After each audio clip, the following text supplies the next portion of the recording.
Voilà, monsieur, bonsoir. Nous irons jusqu'à 23 heures pour analyser et commenter les deux sujets en thème ce soir avec 4 invités pour le premier panel.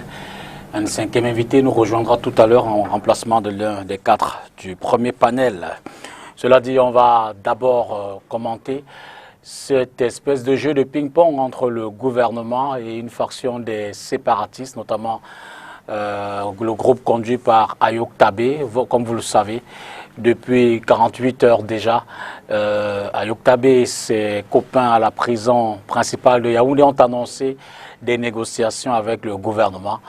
Une annonce qui a été démentie hier par le gouvernement également, à travers le ministre de la Communication, René Emmanuel Sadi. Ce jeu de ping-pong va donc faire l'objet du premier thème ce soir, crise anglophone, négociations ou fake news. Et puis derrière, on reviendra sur une actualité également qui couvre entre les différentes communautés dans les régions, ce qui apparaît comme les revendications des peuples minoritaires autour des questions de terre, des questions foncières. C'est à la faveur d'une actualité récente dont on va évidemment parler tout à l'heure. Dans le premier panel de ce soir, Charles Ngafonga, bonsoir. Bonsoir et bonsoir aux nombreux téléspectateurs de STV. Journaliste, enseignant, syndicat, vous êtes membre du syndicat national des journalistes du Cameroun, merci d'être des nôtres. Merci à vous de m'avoir invité. Docteur Ambroise Duzé-Somba, bonsoir. Bonsoir Dipita, bonsoir à tous les nombreux téléspectateurs de STV. Bonsoir également aux copanélistes avec moi sur ce plateau. Enseignant de droit public à l'Université de Douala, merci d'être là. C'est moi. Maître Fabien Kenyé, bonsoir. Bonsoir M. Dipita, bonsoir chers téléspectateurs à STV, bonsoir copanélistes. C'est un plaisir pour moi de me retrouver pour une première fois sur votre plateau ainsi que devant vos téléspectateurs à qui, comme je l'ai dit, j'adresse mes salutations particulières dans l'espoir qu'au sortir de cette émission, ils seront satisfaits de ma prestation. Vous êtes de la communication du MRC, le mouvement pour la renaissance du Cameroun. Et puis Jeanne Soga, bonsoir. Bonsoir Dipita Tongo, mesdames et messieurs, bonsoir. Bonsoir à ces messieurs les panélistes. Je constate que comme d'habitude, sur ce plateau, il n'y a qu'une seule femme, nous sommes toujours en minorité. Et Jeanne, la dernière fois que vous nous aviez fait la remarque, je vous ai imploré de nous trouver des femmes qui davantage auront votre courage. Mesdames, vous avez entendu le message. Voilà. Merci de porter votre voix à la mienne, évidemment pour les encourager à être là. Je l'ai dit en deuxième partie, Christian Elonga va nous rejoindre ici. Il est grand notable du côté de Balong-Bombo, dans le département du Mongo. Ce serait évidemment pour évoquer la deuxième thématique. Mais avant, prenons la première transition et puis on rentre dans le thème. Ambroise Duzé-Somba, on va peut-être commencer par vous. Je veux dire que, avez-vous été surpris d'abord dans un premier temps par cette annonce des séparatistes qui disent être entrés en contact? D'ailleurs, ils ont fait mieux, ils ont parlé des négociations entamées avec le gouvernement de la République, notamment les séparatistes qui sont à Yaoundé. Depuis un peu comme par des voies non officielles, c'est-à-dire que par les réseaux sociaux, nous avons tous appris, particulièrement moi, ces négociations qui sont en train d'être faites entre le gouvernement camerounais, conduit par le ministre secrétaire général à la présidence de la République, et autour duquel sont corrélés les ambassadeurs du Cameroun, de France au Cameroun, des États-Unis et de l'Allemagne.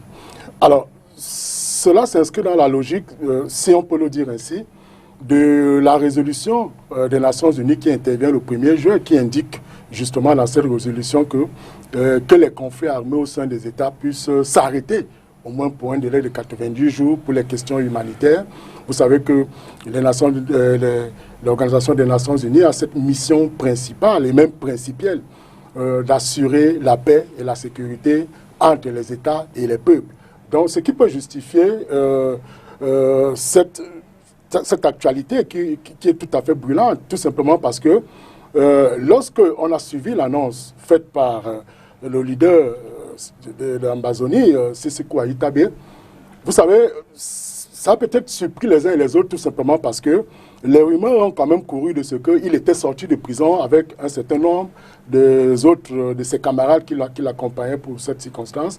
Et cela a donc donné lieu à cette interprétation, vous savez, un peu comme un chasseur qui va en brousse et dès qu'il tire les balles en l'air, ce qui est évident, c'est que les animaux les plus costauds vont fuir, mais seuls vont rester les petits animaux. Et peut-être c'est ce qui peut justifier que l'État, qui avait certainement cette ambition de s'inscrire dans cette logique de ramener la paix, a quand même trouvé cette annonce un peu précoce. C'est la raison pour laquelle, quand vous suivez la sortie du ministre de la Communication, vous avez l'impression que c'est un pas décisif qui n'est pas marqué. C'est-à-dire, on a l'impression que c'est un jeu à reculons où l'État avance et recule sans pouvoir apporter des précisions exactes sur ces entames de négociations. Charles? Oui, le commentaire que je fais, c'est que l'information a été traitée en partie. Dans un article qui charrie la contradiction, les différentes parties doivent être approchées. Et à suivre cette information, on a eu l'impression que les journalistes à un moment ont péché, pas seulement la presse nationale, mais la presse internationale. Car on s'attendait quand même que le gouvernement puisse réagir dans de tels papiers. C'est ce qu'Ayoub avait annoncé, qu'il y avait des négociations. Mais on s'attendait quand même qu'une partie réagisse ou encore qu'elle soit approchée et donne sa version des faits. Et je pense que si les journalistes avaient procédé de la sorte, il aurait été très difficile pour le gouvernement de faire la sortie. Mais au-delà de tout, quand on lit le communiqué, on se rend compte que tout est dans la sémantique. Le gouvernement ne nie pas totalement qu'il y a une rencontre, qu'il y a quelque chose qui se fait, qu'il y a des contacts. Il y a toujours eu des contacts entre le gouvernement et ceux qui sont présentés comme les leaders sunnites. Il y en a toujours eu. Et même au Nigeria, c'était dans le cadre, c'est-à-dire que c'était dans le cadre de l'annonce d'une rencontre de ce type que les Sézou Ayoub et compagnie avaient été interpellés et envoyés au Cameroun. Donc il y a toujours eu cela, tout est dans la sémantique. Le gouvernement ne dit pas qu'il n'y a pas une rencontre, qu'il n'y a pas eu de contact, mais qu'il n'y a pas de négociation, que peut-être qu'on n'en est pas encore au stade de la négociation, parce que dans la négociation, il y a sûrement des préalables, il y a des protagonistes qui doivent être connus, il y a un lieu. Donc on n'en est pas encore là. Et j'ai envie de dire que c'est ce que Ayoub a bien fait, très bien fait d'annoncer. Sinon, je ne sais pas, ses partisans croiraient qu'il est en train de négocier en catimini, peut-être parce qu'il pense à des pribandes qu'il pourrait avoir. Donc, annoncer cela, c'était également une façon pour lui de se dédouaner de ce qui pourrait advenir de l'opinion. Fabien Kenyé. Monsieur Dipita, je voudrais dire que, sans revenir sur le contexte que le docteur Essomba a bien voulu situer, j'ai bien peur que la surenchère fasse en sorte que ce contact qui a été annoncé s'enlise encore, parce que, voyez-vous, si dans ce dialogue qui devrait commencer par le contact qui est annoncé, donc certains semblent vouloir réfuter, il n'y a pas une certaine volonté véritable de négociation, nous risquons de nous retrouver dans la situation dans laquelle nous nous trouvions avant que cette annonce soit faite. Cela dit, nous avons écouté beaucoup de discussions, beaucoup de tergiversations, beaucoup d'explications, beaucoup d'errements autour de la déclaration de Sissoko Ayoub Tabé qui parlait de l'état d'Ambazonie ainsi que du gouvernement qui semblait réfuter le fait qu'il y ait ce genre de contact. Nous n'en sommes pas là. Il faudrait peut-être qu'on dise que nous sommes tous des frères, que ce soit des sécessionnistes ou du côté du gouvernement. Ce qui importe, nous sommes sur le même territoire. Et nous devons converger. Et dans ce genre de contexte, lorsqu'on parle de dialogue, dans une guerre, tous les protagonistes sont d'office animés par la surenchère. Parce que si Sissoko Ayoub Tabé, si les sécessionnistes n'avaient pas prôné par la cessation, il n'y aurait pas eu de guerre. Si l'État camerounais de son côté n'avait pas entendu mettre un terme à cette guerre, nous n'en serions pas là. Donc je comprends parfaitement les réactions des uns et les autres, mais ce qui reste constant, est-ce que nous devons comprendre et encourager ce qu'on en arrive sincèrement à un dialogue pour mettre un terme à cette guerre, quitte à ce que ça vienne même par le diable. Et ce sera bien pour le bien de tous les Camerounais. C'est d'autant plus que, comme vous l'avez dit tout à l'heure, que j'ai représenté le MRC, vous savez que là est ancré même dans l'ADN du mouvement du MRC, et que depuis nous sommes même entrés dans la résistance. Comme vous le savez, moi je ne vous révèle rien du simple fait que nous avons dit que nous ne sommes pas d'accord pour cette guerre entre des frères. Donc nous devons encourager cette initiative, qu'elle soit tardive ou pas, l'importance qu'on s'asseye et qu'on mette un terme à cette guerre, ce sera bien pour tout le monde. Soga, sur votre première impression, vos appréhensions sur ce qui se dit et les attitudes des uns et des autres? J'ai écouté avec beaucoup d'attention les intervenants, puis je me suis posé la question de savoir si finalement c'est Facebook qui régit la vie de notre pays. Personnellement, je pense que depuis toujours, il y a eu des contacts entre les partis. Les premiers contacts ont eu lieu en Suisse. Avant cela, il y avait eu des contacts informels dont nous n'avions pas de connaissance officielle. Je ne sais pas comment commenter les commentaires qui nous viennent des réseaux sociaux. Je ne sais pas comment le faire. J'ai écouté avec beaucoup d'attention l'intervention du docteur Essomba qui essayait de circonscrire le contexte et indiquer les voies à suivre. Il y a un certain nombre de préalables à des négociations, la mise en place de négociations que je n'ai pas vu implémenter pour ma part. Nous avons vu des négociations se faire dans les pays voisins entre des protagonistes et même des pays éloignés. Je n'ai pas vu l'implémentation de ces préalables-là. Et donc je ne me sens pas véritablement concernée, sauf à dire que finalement le porte-parole du gouvernement a fait sa sortie pour arrêter la dérive de communication qui semblait s'embraser comme d'habitude. Les hommes et les femmes des médias avaient pris pour argent comptant toutes ces supputations-là. Ensuite, je voudrais rappeler que Ayouk Tabé est dans une posture ou dans une position inconfortable aujourd'hui au sein du mouvement sécessionniste dont il avait la tête, dont il occupait la tête, et aujourd'hui il a été remplacé. Il est dans une posture inconfortable et il voudrait reprendre la main. Pour lui, cette sortie était importante parce que ça lui permettait de rassembler autour de lui toutes les personnes qui se reconnaissent en lui. C'était ça, de mon point de vue, le but. Il savait bien que ça ne pouvait pas prospérer parce que je ne vois pas dans quel intérêt est-ce que le gouvernement se renierait alors qu'il a pris des contacts. Je ne vois pas l'intérêt. Parce qu'en réalité, celui qui a le plus intérêt à ce que cette guerre s'arrête, c'est encore l'État du Cameroun, c'est encore le gouvernement, parce que c'est dans ses missions d'assurer la sécurité des biens et des personnes.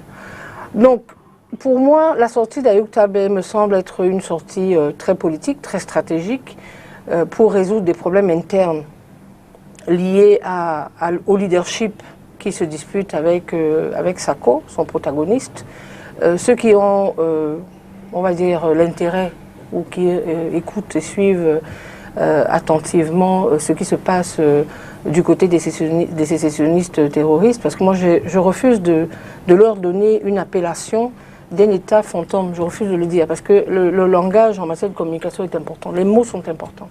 Lorsqu'on commence à banaliser une appellation, elle rentre dans les habitudes langagières et donc ça peut prêter à confusion. Donc c'est un mouvement pour moi sécessionniste qui est devenu terroriste par la force des choses, nous l'avons constaté, ils nous l'ont imposé. Il y a une dispute de leadership. Pour moi, l'annonce de Ayouk Tabé va dans le sens de réveiller autour de lui un certain nombre de personnes pour, les rassembler autour de lui, parce qu'il voudrait quand même continuer à exister sur la place publique. Ce n'est pas évident pour lui de la prison de Kondengi de continuer à exister, surtout que la partie en face de lui fait tout pour le maintenir sous les ténors. Ça, c'est le point de vue que j'ai. Mais bon, je suis une démocrate, donc j'écoute un peu les interventions des uns et des autres. Je déplore simplement qu'aujourd'hui, nous sommes assis autour de cette table à gérer une rumeur. Mais difficile de dire que c'est une rumeur, puisque les partis s'expriment dessus, d'autant plus que, Jeanne, le communiqué du gouvernement ne dit pas qu'il n'y a pas eu contact, il ne dit pas qu'il n'y a pas eu approche. J'aimerais bien reprendre les termes, tout au moins du premier paragraphe. Le gouvernement de la République porte à la connaissance de l'opinion que l'information diffusée dans les réseaux sociaux sur la tenue le 2 juillet 2020 des négociations entre une délégation gouvernementale et des sécessionnistes en instance de jugement n'est pas conforme à la réalité.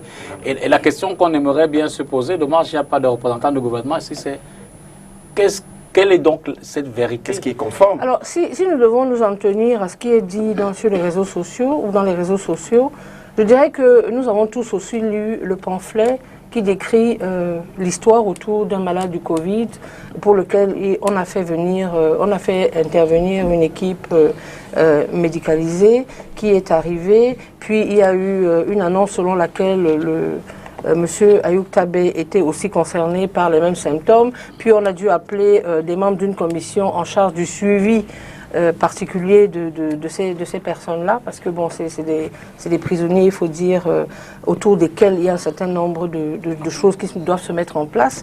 Et donc, évidemment, il y a, à ce moment-là, moi ce que j'ai lu, c'est qu'à ce moment-là, il y a eu, du fait de la présence des membres de cette commission-là, une rencontre entre les partis, parce qu'il fallait quand même, je veux dire, se parler. Est-ce que c'est ça qui a été transformé? J'en sais rien. Mais c'est pour ça que je dis, c'est très difficile lorsque on est des hommes et des femmes politiques responsables, de rentrer dans les rumeurs, de commencer à dire oui, non, parce que le gouvernement, de remettre en cause, d'essayer d'analyser chaque mot, d'essayer de voir est-ce qu'il a menti, est-ce qu'il n'a pas menti. Moi, je suis très mal à l'aise dans cet exercice-là, personnellement. Ambroise, mais à côté, quand même, on a pu voir la réaction d'un certain nombre de séparatistes, notamment d'autres, certains qui se disputent aussi autour du leadership. Choyaba, qui s'est exprimé pour dire effectivement que Ayoub n'est pas représentatif, Christianou pareil. On a d'ailleurs vu Tassan, Wilfried, qui est également à la prison principale, qui a fait un courrier pour dire que lui se désolidarise de cette démarche-là. Est-ce qu'il y a surenchère? Je veux dire que, est-ce que finalement, c'est nous emballer tous dans ce que Jean Soga appelle la rumeur, ou alors c'est véritablement qu'il y a des prémices à certaines tractations? Dipitas, l'information qui est portée à notre niveau, comme je l'ai indiqué tout à l'heure, non officielle, révèle que Sissoko Ayoub Tabé et certains nombres, bien nombre de leurs camarades, seraient sortis de prison pour une destination qui a été menée par certainement les officines du gouvernement, c'est-à-dire des personnalités du gouvernement. La preuve en est que depuis que la question est soulevée, jusqu'à l'heure, on ne nous a pas dit si Sissoko Tabé est retourné à la prison. Et même quand vous lisez avec profondeur le communiqué qui est tendu par le ministre de la Communication, vous vous rendez bien évidemment compte qu'il n'y a pas une certaine clarté dans la décision du gouvernement. Parce qu'en réalité, si aucune démarche n'avait été préalablement prise, le gouvernement aurait pu, dans la communication, indiquer que aucune négociation, aucune démarche allant en ce sens n'a jamais été envisagée. Mais l'expression qui dit n'est pas en conformité avec la réalité, comme je l'ai indiqué tout à l'heure, le problème où cela achoppe, c'est quoi? C'est simplement que certainement le gouvernement aurait voulu porter un coup fatal, c'est-à-dire mettre en place toutes les conditions préalables d'une bonne négociation. Peut-être à la fin de la négociation, dire voilà, nous sommes arrivés à une négociation avec tel et tel et tel. Nous annonçons donc qu'il y a désormais le cessez-le-feu dans les parties dites Kéréli. Et peut-être là, cela aurait pu avoir un sens et une pertinence. Mais, comme je l'ai indiqué tout à l'heure, en fait, Sissoko Ayoub Tabé a anticipé sur l'action de la communication gouvernementale. Un peu comme j'ai pris l'image du chasseur, madame. Le chasseur qui va tirer en l'air, les grosses bêtes vont fuir. Ça veut dire qu'en réalité, Sissoko Tabé a tiré en l'air et le coup fatal que l'État voulait porter, justement pour créditer son action dans la recherche de la négociation pour un retour de paix, a certainement, cette avance, cette anticipation a certainement dénaturé la finalité posée par l'État. Et je veux dire, qu'est-ce qu'il y a de mal à cela? Même s'il y a une telle négociation. Le président de la République, au piédestal des Nations Unies, disait encore ceci, je reprends terre à terre ces mots, nous sommes les mendiants de la paix. Et de tout temps, j'avais toujours dit, et lors de toutes mes sorties médiatiques, que qu'est-ce qu'il y a de mauvais? 100 jours de négociation valent mieux qu'un seul jour de guerre. Imaginez-vous les Camerounais que nous avons déjà perdus à l'issue de cette, permettez-moi l'expression, de cette sale crise. À la fois nos forces de défense et de sécurité, nos concitoyens qui meurent dans ces pays, le nombre est aujourd'hui inqualifiable et indénombrable. Donc ça veut dire quoi? Si vous vous noyez, M. Dipita, dans une rivière, que s'il y a la possibilité de vous arriver sur la côte d'un crocodile pour sortir, je pense qu'il faut sortir. On a marre de cette crise qui est en train de décimer les Camerounais inutilement. C'est la raison pour laquelle moi je pense que l'État du Cameroun a finalement compris la nécessité d'engager une réelle négociation avec les véritables acteurs de cette crise. Parce que le grand dialogue national qui a eu lieu, aujourd'hui nous permet de comprendre que pour une fois, il y avait une ambition politicienne et non politique. Parce que l'engagement pour l'État aujourd'hui d'entreprendre cette résolution s'inscrit dans un procédé. C'est-à-dire qu'en fait, on engage une résolution par un procédé politique et non par une ambition politicienne. Parce qu'en réalité, le grand dialogue national était une ambition politicienne. Parce que si, effectivement, les sécessionnistes qui avaient été présentés à cette occasion phare étaient des véritables, c'est qu'aujourd'hui, on n'annonce véritablement pas une telle négociation. Charles Flamand, quel intérêt à brouiller les pistes? Je pense que les deux camps sont chacun dans son rôle. Les deux camps sont chacun dans son rôle. Et ce problème pose le problème des difficultés qu'on pourrait avoir à négocier. Et je pense que ce qui s'est passé aussi donne les armes aux différentes parties de savoir exactement avec qui négocier et comment procéder. Donc ce qui s'est passé n'est pas totalement mauvais. C'est pour cette raison que moi j'ai préféré un débat sur la négociation, sur les contours d'une négociation, si tant est qu'on veut la faire, et non pas forcément sur un communiqué, sur les sorties. C'est-à-dire, est-ce que c'est le gouvernement qui a raison, est-ce que c'est les cas de mouvement sécessionniste? Mais aujourd'hui, on se rend compte que si jamais on veut véritablement négocier, il y aura des préalables, il y aura des difficultés. Et aujourd'hui, on sait exactement qui peut faire partie de ces négociations, qui pourrait en être les protagonistes, les acteurs, quelles sont les difficultés qu'on peut avoir, c'est tant qu'il faut une négociation. Et j'ai également envie de dire ici que on s'est quand même vu que la passion avec laquelle les Camerounais sont délectés de cette information montre que tout le monde appelle véritablement à une négociation, qu'une telle initiative est la bienvenue dans les deux camps. Et on se rend aussi compte que la prudence avec laquelle le gouvernement a fait son communiqué montre aussi que le gouvernement est dans cette dynamique. Je peux me dire dans les deux camps. Donc aujourd'hui, il y a ce qui s'est passé. Si ça s'appelle fake news ou quoi, ce qui s'est passé montre que les Camerounais veulent une négociation. Ce qui s'est passé montre que le gouvernement est plus ou moins disposé, parce que quand vous allez dans le deuxième paragraphe, vous vous rendez compte que le gouvernement dit qu'il est ouvert à toute initiative qui peut ramener la paix. Donc, c'est également une main tendue à ces sionistes. D'ailleurs, il en appelle même à un cessez-le-feu. Donc, on est dans une dynamique où chacun est dans son rôle et chacun utilise les armes qui sont les siens. Et comme je dis ici, les cas de mouvement sécessionniste ont bien eu raison de faire fuiter une telle information, parce que cela permet également de se dédouaner, de se protéger contre tout ce qui peut arriver. Et on a bien vu que beaucoup d'autres cas sont quand même, on peut dire un peu que les chats qui se cachaient, sont sortis du trou pour présenter leur véritable visage. Mais au demeurant, on se rend compte que tous les Camerounais en appellent à une négociation, et nous pensons que la négociation avant la reconstruction doit être le préalable. Fabien Kenyé, est-ce que justement ces informations, contre-informations, ce qui transparaît comme étant des rumeurs, ne tendraient pas à fragiliser éventuellement des initiatives de négociation? Je veux dire que si les partis, sans peut-être le dire, mais marquent cette volonté d'en finir avec cette guerre, prennent des initiatives peut-être pour l'instant, je vais le dire comme ça, souterraines, sans forcément que l'opinion en soit informée, est-ce que le fait de mettre ces éléments qu'on a sur la place publique ne va pas justement ralentir cet élan, cette volonté de négocier? Monsieur le député, si vous voulez, je pense plutôt que c'est l'interprétation ou les interprétations qui sont faites du discours de Sissou Ayuk Tabé et du comité du gouvernement camerounais qui posent problème, à mon sens. Je persiste là, ce sont des interprétations. Voyez-vous, quand on arrive à ce point et que j'entends encore sur votre plateau traiter certaines personnes de terroristes, vous savez, lorsque cette guerre a déclenché, à tout son début, il avait été dit du côté du gouvernement qu'on ne discute pas avec les terroristes. Et aussitôt, après que l'État se soit un tout petit peu essoufflé, nous avons eu ce qu'on a appelé grand dialogue national. Ce que nous vivons aujourd'hui, naturellement, c'est la consécration définitive de l'échec de ce grand dialogue national, dont les effets ou toutes les résolutions qui ont été prises, l'implémentation de ces résolutions n'a rien produit du tout. N'a rien produit du tout. Et lorsque nous en sommes à ce point-là, je ne comprendrais pas que des Camerounais en soient encore à discuter des intentions des uns et des autres, de qui a tort, qui n'a pas tort. Ce qui importe pour nous aujourd'hui, et avant que de le dire, l'évidence pour nous, aujourd'hui, c'est qu'il y a eu un contact. Ça, c'est incontestable.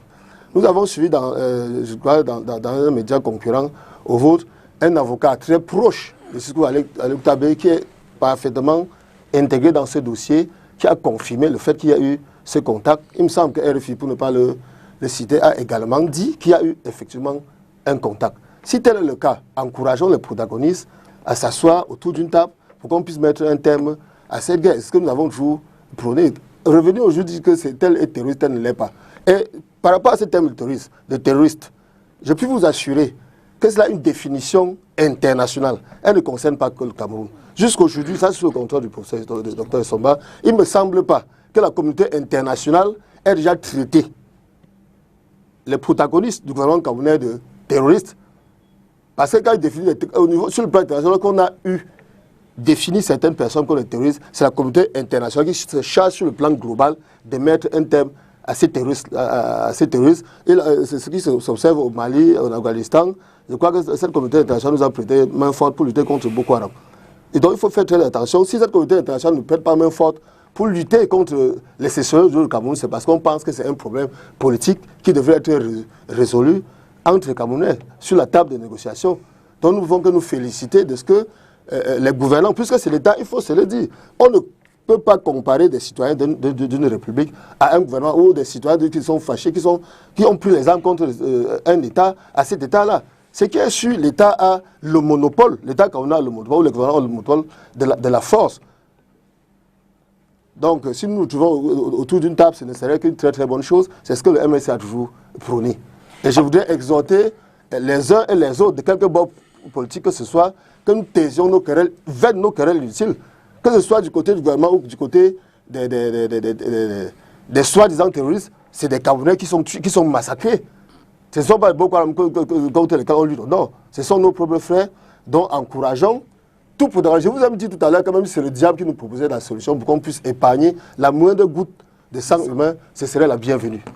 Alors, Jean Soga, est-ce que l'occasion faisant le larron, les partis ne devraient peut-être pas saisir donc cette opportunité pour se dire, bon, tant qu'à faire, si l'affaire est dehors, alors allons-y. Je ne vais pas répondre à votre question comme cela. Je vais d'abord répondre au monsieur du MRC. Maître Fabien Keigné. Pour lui dire que je suis libre de mes opinions et je voudrais qu'il respecte ma liberté. Je ne vous juge pas, madame.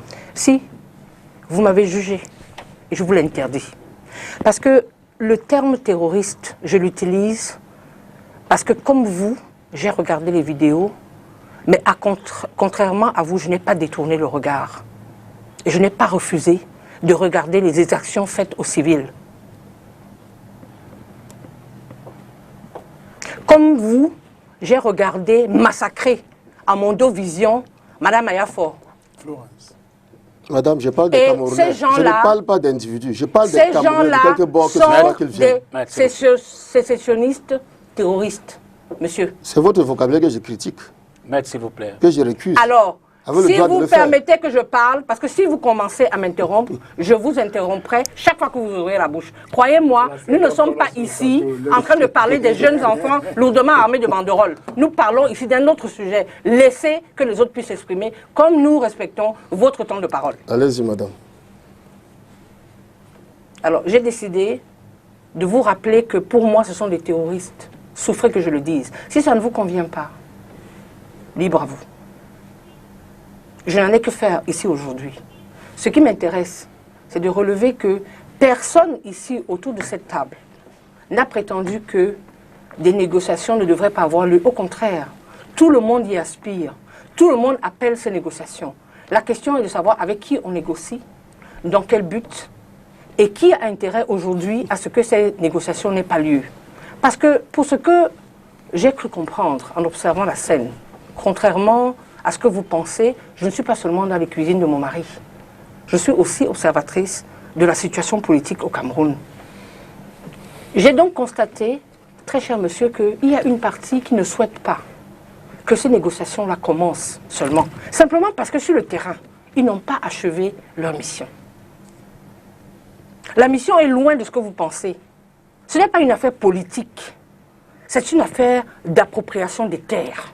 C'est de ça qu'il s'agit, monsieur. Parce que tout le monde s'est étonné au Cameroun que alors que cette faction sécessionniste prétendait défendre les intérêts des anglophones, des ressortissants de cette partie du Cameroun-là, parce qu'ils étaient marginalisés, etc., se sont retrouvés en train de les massacrer, en train de les torturer, en train de les amputer. Et tout le monde se posait la question, mais qu'est-ce qui s'est passé? Mais ce qui se passe, très cher maître, c'est que sur le terrain, il faut s'approprier ces terres. Il faut créer la terreur pour que ces populations-là se déplacent. Et que ceux qui sont mêlés par des intérêts scabreux puissent donc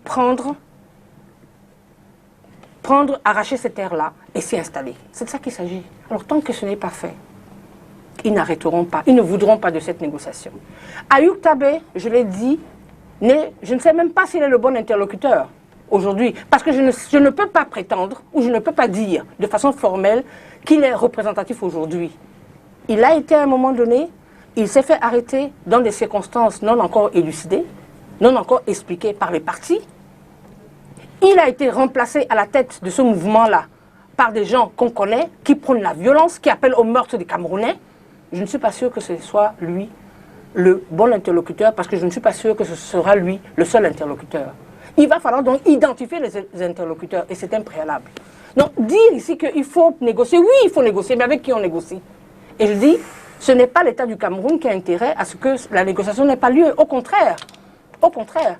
Je pense que le gouvernement camerounais a tout intérêt à ce que ces négociations aient lieu, que les exactions s'arrêtent et qu'on puisse enfin revenir à une paix, à une stabilité comme il y a quelques années. Pour moi, tant qu'on n'a pas résolu le problème foncier, tant que les Camerounais n'auront pas compris que nous sommes au-delà des problèmes politiques, nous n'allons pas arriver à la fin de cette histoire. On va faire des ronds de jambes, on va parler des partis politiques, on va prétendre ci, on va prétendre ça, on va accuser les uns de faire ci et de faire ça et de dire ci et de dire ça, mais on n'arrivera pas à résoudre ce problème-là si on ne s'est pas attaqué au fond du problème. Et le fond du problème, c'est celui que j'ai indiqué. Nous savons qu'il y a des projets gaziers dans la zone. Nous savons que ces intérêts sont au-delà de toutes les considérations que vous venez d'évoquer là, qui n'ont rien à voir avec les réalités du terrain. Sinon, on n'aurait pas les populations civiles massacrées, chassées de leurs terres. On ne les aurait pas. Charles, l'occasion ne ferait-elle pas le larron? Moi, je pense qu'il faut saisir cette initiative, cette opportunité qui est donnée par les deux parties. Aujourd'hui aussi, les protagonistes sont connus. Hein. C'est-à-dire que si on veut négocier, j'ai envie de dire qu'à la suite de la sortie d'Ayoub Tabé, on a pu quand même voir ceux qui s'en réclament, soit comme des protagonistes, comme étant les principaux interlocuteurs. Ils ont été identifiés. On peut donc tous les mettre sur une table. Effectivement, l'occasion fait le larron et il faut saisir cette opportunité car tous les Camerounais aspirent au retour à la paix. Tous les Camerounais aspirent à cela et je crois que le gouvernement est également dans les mêmes dispositions. Et le gouvernement est dans les mêmes dispositions. Il faut reconnaître, comme l'a si bien dit Madame Soga ici, qu'il y a quand même des gens à qui ce crime profite. Il y a des gens qui bénéficient de cette guerre-là et qui ne voudraient pas qu'on en arrive à des négociations. Ces gens-là se sont tapés dans les deux camps. Je veux dire, même parmi les militaires, il y a des gens qui profitent également. Il y a une industrie de guerre, il y a une économie de guerre qui a été créée. De l'autre côté, vous avez des gens qui rançonnent les populations, qui gagnent beaucoup d'argent, qui s'approprient également des terres. Donc, il y a des personnes qui ne souhaiteraient pas qu'on en arrive à des telles négociations. Mais je dis, il faut donc saisir cette opportunité-là, car la majorité des Camerounais appelle à cela. La communauté internationale également.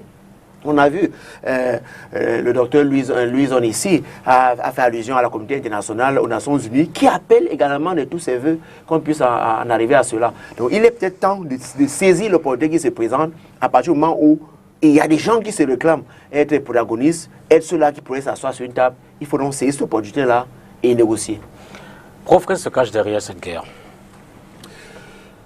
Vous savez, quand nous avons suivi la sortie du secrétaire général des Nations Unies, et nous avons vu aussi à l'analyse de tout ce que nous avons vu sur le terrain, vous avez vu quand on a assassiné Florence Ayafor, quand il y a eu les crimes de Ngabou, vous avez vu tous ceux qui sont sortis, c'est-à-dire que nous avons eu des organisations internationales, il y a eu les Nations Unies, la communauté internationale, parce que ces crimes ont touché la sensibilité, ont heurté la sensibilité autant nationale qu'internationale. Regardez aujourd'hui, quand vous observez les actes de cruauté qui sont portés sur les populations, vous voyez les édifices qui sont détruits, ainsi de suite. Ce n'est pas une bonne image pour l'État du Cameroun. Donc cela veut dire quoi? C'est du grand banditisme, docteur? C'est du grand banditisme, vous pensez? Ce n'est même pas du grand banditisme. Comment vous appelez ça? Moi, j'appelle ça une sorte de recherche de déstabilisation de l'État. Parce qu'en réalité, le concept aujourd'hui de terroriste ou de sécessionniste, je ne veux pas y revenir parce que ce sont des concepts doctrinaux qui peuvent nous amener à aller ça et là. Mais ce que je voudrais dire pour répondre à la question du député Tongo, il y a beaucoup qui ont intérêt à ce que cette guerre ne s'achève pas. On va le dire, je l'indiquais tout à l'heure, je reprends les propos de mon copanéliste qui indiquait, et c'est moi qui ai envoyé l'expression, il y a l'économie de guerre. Il y a des gens qui profitent du fait de ce que cette guerre perdure pour s'épaissir les poches. Il y a ceux qui estiment que dans un état d'insécurité, comme c'est le cas, ils bénéficient d'un certain nombre de prébendes ou d'un certain nombre de choses qui rentrent dans leur poche. Donc, pour dire quoi? Pour dire que l'État du Cameroun, à mon sens, devrait tout mettre en œuvre. Et je pense que depuis le début de cette crise, on s'est rendu qu'en début, quand même, on avait vu un État qui était dans une approche répressive, dans une approche, comment dire, de force. Mais quand le problème a pris de l'ampleur, parce que je dois vous dire quand même que c'est depuis 4 ans que l'affaire persiste, et je dois vous avouer, député Tongo, aujourd'hui, en sciences politiques dans nos universités, il faut enseigner cette résistance. Parce qu'on ne l'a jamais vu, même dans les Pays Basques, on a vu que les indépendantistes et ces socialistes ont tenu force, mais ils n'ont pas tenu face à l'armée républicaine. Donc ça veut dire quoi? Ça veut dire que ce qui est en train d'être fait au niveau du nord-ouest et du sud-ouest, avec cette résistance, avec cet effet de sissiparité, on a l'impression que, à mesure que les forces de défense et de sécurité arrêtent ces sécessionnistes, mais on a l'impression qu'ils se multiplient. C'est pourquoi je parle du phénomène de sissiparité, d'où la persistance de ces guerres jusqu'à ce jour. Donc, M. Dipita, je pense pour ma part que je l'ai indiqué dans mon propos prélégomènal, qu'il est important qu'aujourd'hui, au nombre des morts qui sont aujourd'hui jetés au sol, parce que vous savez, il y a un adage qui dit, lorsqu'un citoyen meurt, c'est toute la planète qui pleure. Donc on a marre de voir les Camerounais verser de leur sang. On ne sait pas ce qu'il y a. S'il y a une question de forme de l'État qui a lieu de faire ou de discuter, qu'on la pose sur le terrain du débat et que les uns et les autres se prononcent. C'est la raison pour laquelle nous nous appelons de tous nos voeux de ce que des négociations doivent être mises en place, doivent être posées pour que, enfin, par exemple, que ces sécessionnistes jusqu'au boutiste déposent les armes et que l'État du Cameroun, qui a déjà tendu la main, parce qu'on a vu un certain nombre de résolutions quand même de l'État, avec la création de la commission du multiculturalisme, une commission de common law, des enseignants d'expression anglaise qui ont été envoyés sur le terrain. Je pense que l'État, qui au départ avec une ambition répressive, s'est totalement mué en État managérial qui tend la main pour que en réalité la paix revienne. Donc nous nous appelons, je pense que sur ce plateau, de tous nos voeux pour que cette paix qui nous crée tant de problèmes, cette guerre qui nous crée tant de problèmes, revienne, qu'elle se mue en paix, parce qu'avec la paix, c'est la prospérité, parce que dans la guerre, nous sommes dans le désarroi, et c'est quand même très grave le nombre de morts que nous avons enregistrés jusqu'ici. Fabien Kenyé, les enjeux de cette guerre sont-ils encore les mêmes qu'il y a 4 ans? En 2016, c'était des enseignants, des avocats, ensuite s'y sont greffés des revendications politiques. Aujourd'hui, on regarde d'ailleurs même des différentes fractions au sein des groupes séparatistes, chacun qui se bat pour le leadership. Est-ce que nous en sommes encore aux mêmes réalités d'il y a 4 ans? Monsieur Dipita, vous faites bien de rappeler cette histoire parce que, voyez-vous, si on ne tient pas compte de l'histoire, nous ne pourrons pas résoudre les problèmes qui se posent au niveau du présent, parce que lorsque j'ai dit tout à l'heure que le problème du Nosso est éminemment politique, j'ai été contesté. Pour être honnête, nous francophones, lorsque vous vous rendez compte à quel point nous avons assimilé les anglophones, c'est des vérités qu'il faut dire. Nous sommes peut-être la génération de l'université unique. Et voyez-vous, nous avons eu affaire à des gens qui fréquentaient dans leur zone en langue francophone et qui se retrouvaient à l'université subitement, à qui l'anglais était imposé. Moi, j'appartiens à la corporation des avocats, qui était l'un des acteurs de cette revendication au début. Nous nous sommes arrimés aux droits communautaires. Ils ont tout simplement revendiqué que les textes de loi qui étaient en français soient transcrits en français. Du côté des enseignants, ils ont tout simplement demandé que leur système anglophone, qu'ils ont hérité de leurs ancêtres, ou de leurs ancêtres, n'est-ce pas, soit remis sur la table. Soit remis sur la table. Pour l'avoir fait, nous sommes réunis, nous sommes sur ce point-là. Il me semble que l'État avait été dans un premier temps d'accord pour qu'ils s'asseyent pour discuter. Qu'est-ce qui s'est passé par la suite? Ça me gêne un peu de reprendre cette histoire-là. Ils sont finalement retrouvés au 7. Et cette affaire s'est enlisée. Nous n'en sommes plus là. L'État constate ces enlisements. Quand le professeur Somba a parlé de l'économie de guerre, même du côté du gouvernement, j'ai pu penser que le principal ennemi du gouvernement au Cameroun actuel, ça c'est mon opinion, n'est même pas les sécessionnistes. Le principal adversaire du gouvernement actuel, ce ne sont pas les sécessionnistes, mais ce sont les gens qui profitent de la guerre au Nosso, qui ont intérêt à ce que ça ne finisse pas. Sinon, comment comprendre que chaque fois nous avons décrit des actions, par exemple, qui sont passées là-bas sur des civils, que certaines personnes aient donné aient produit des communiqués contraires, que par la suite l'État ait repris la main pour ouvrir des enquêtes. Voyez-vous. Et puisque nous en sommes là, nous n'en sommes plus aujourd'hui à discuter des problèmes de corporation.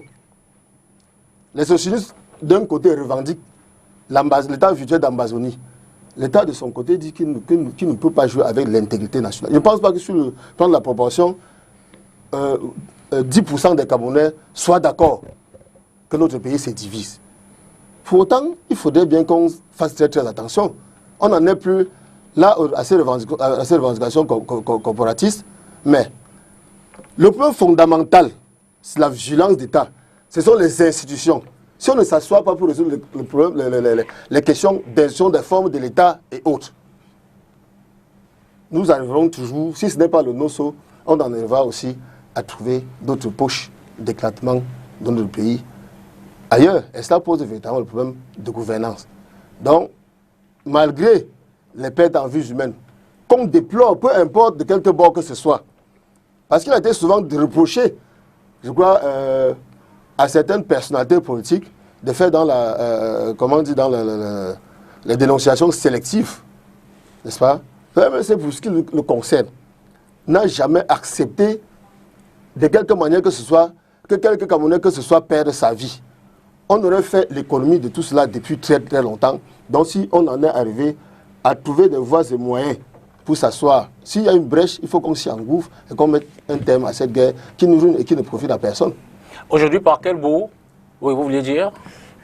Non, je vais simplement dire qu'on ne peut pas ramener le problème anglophone à ces revendications corporatistes. Ça date de 61 ans. De mémoire de journaliste, il y a plus de 10-15 ans, j'ai écrit beaucoup d'articles. J'ai un de mes articles qui a été publié dans Continental Magazine qui était bien la République imaginaire.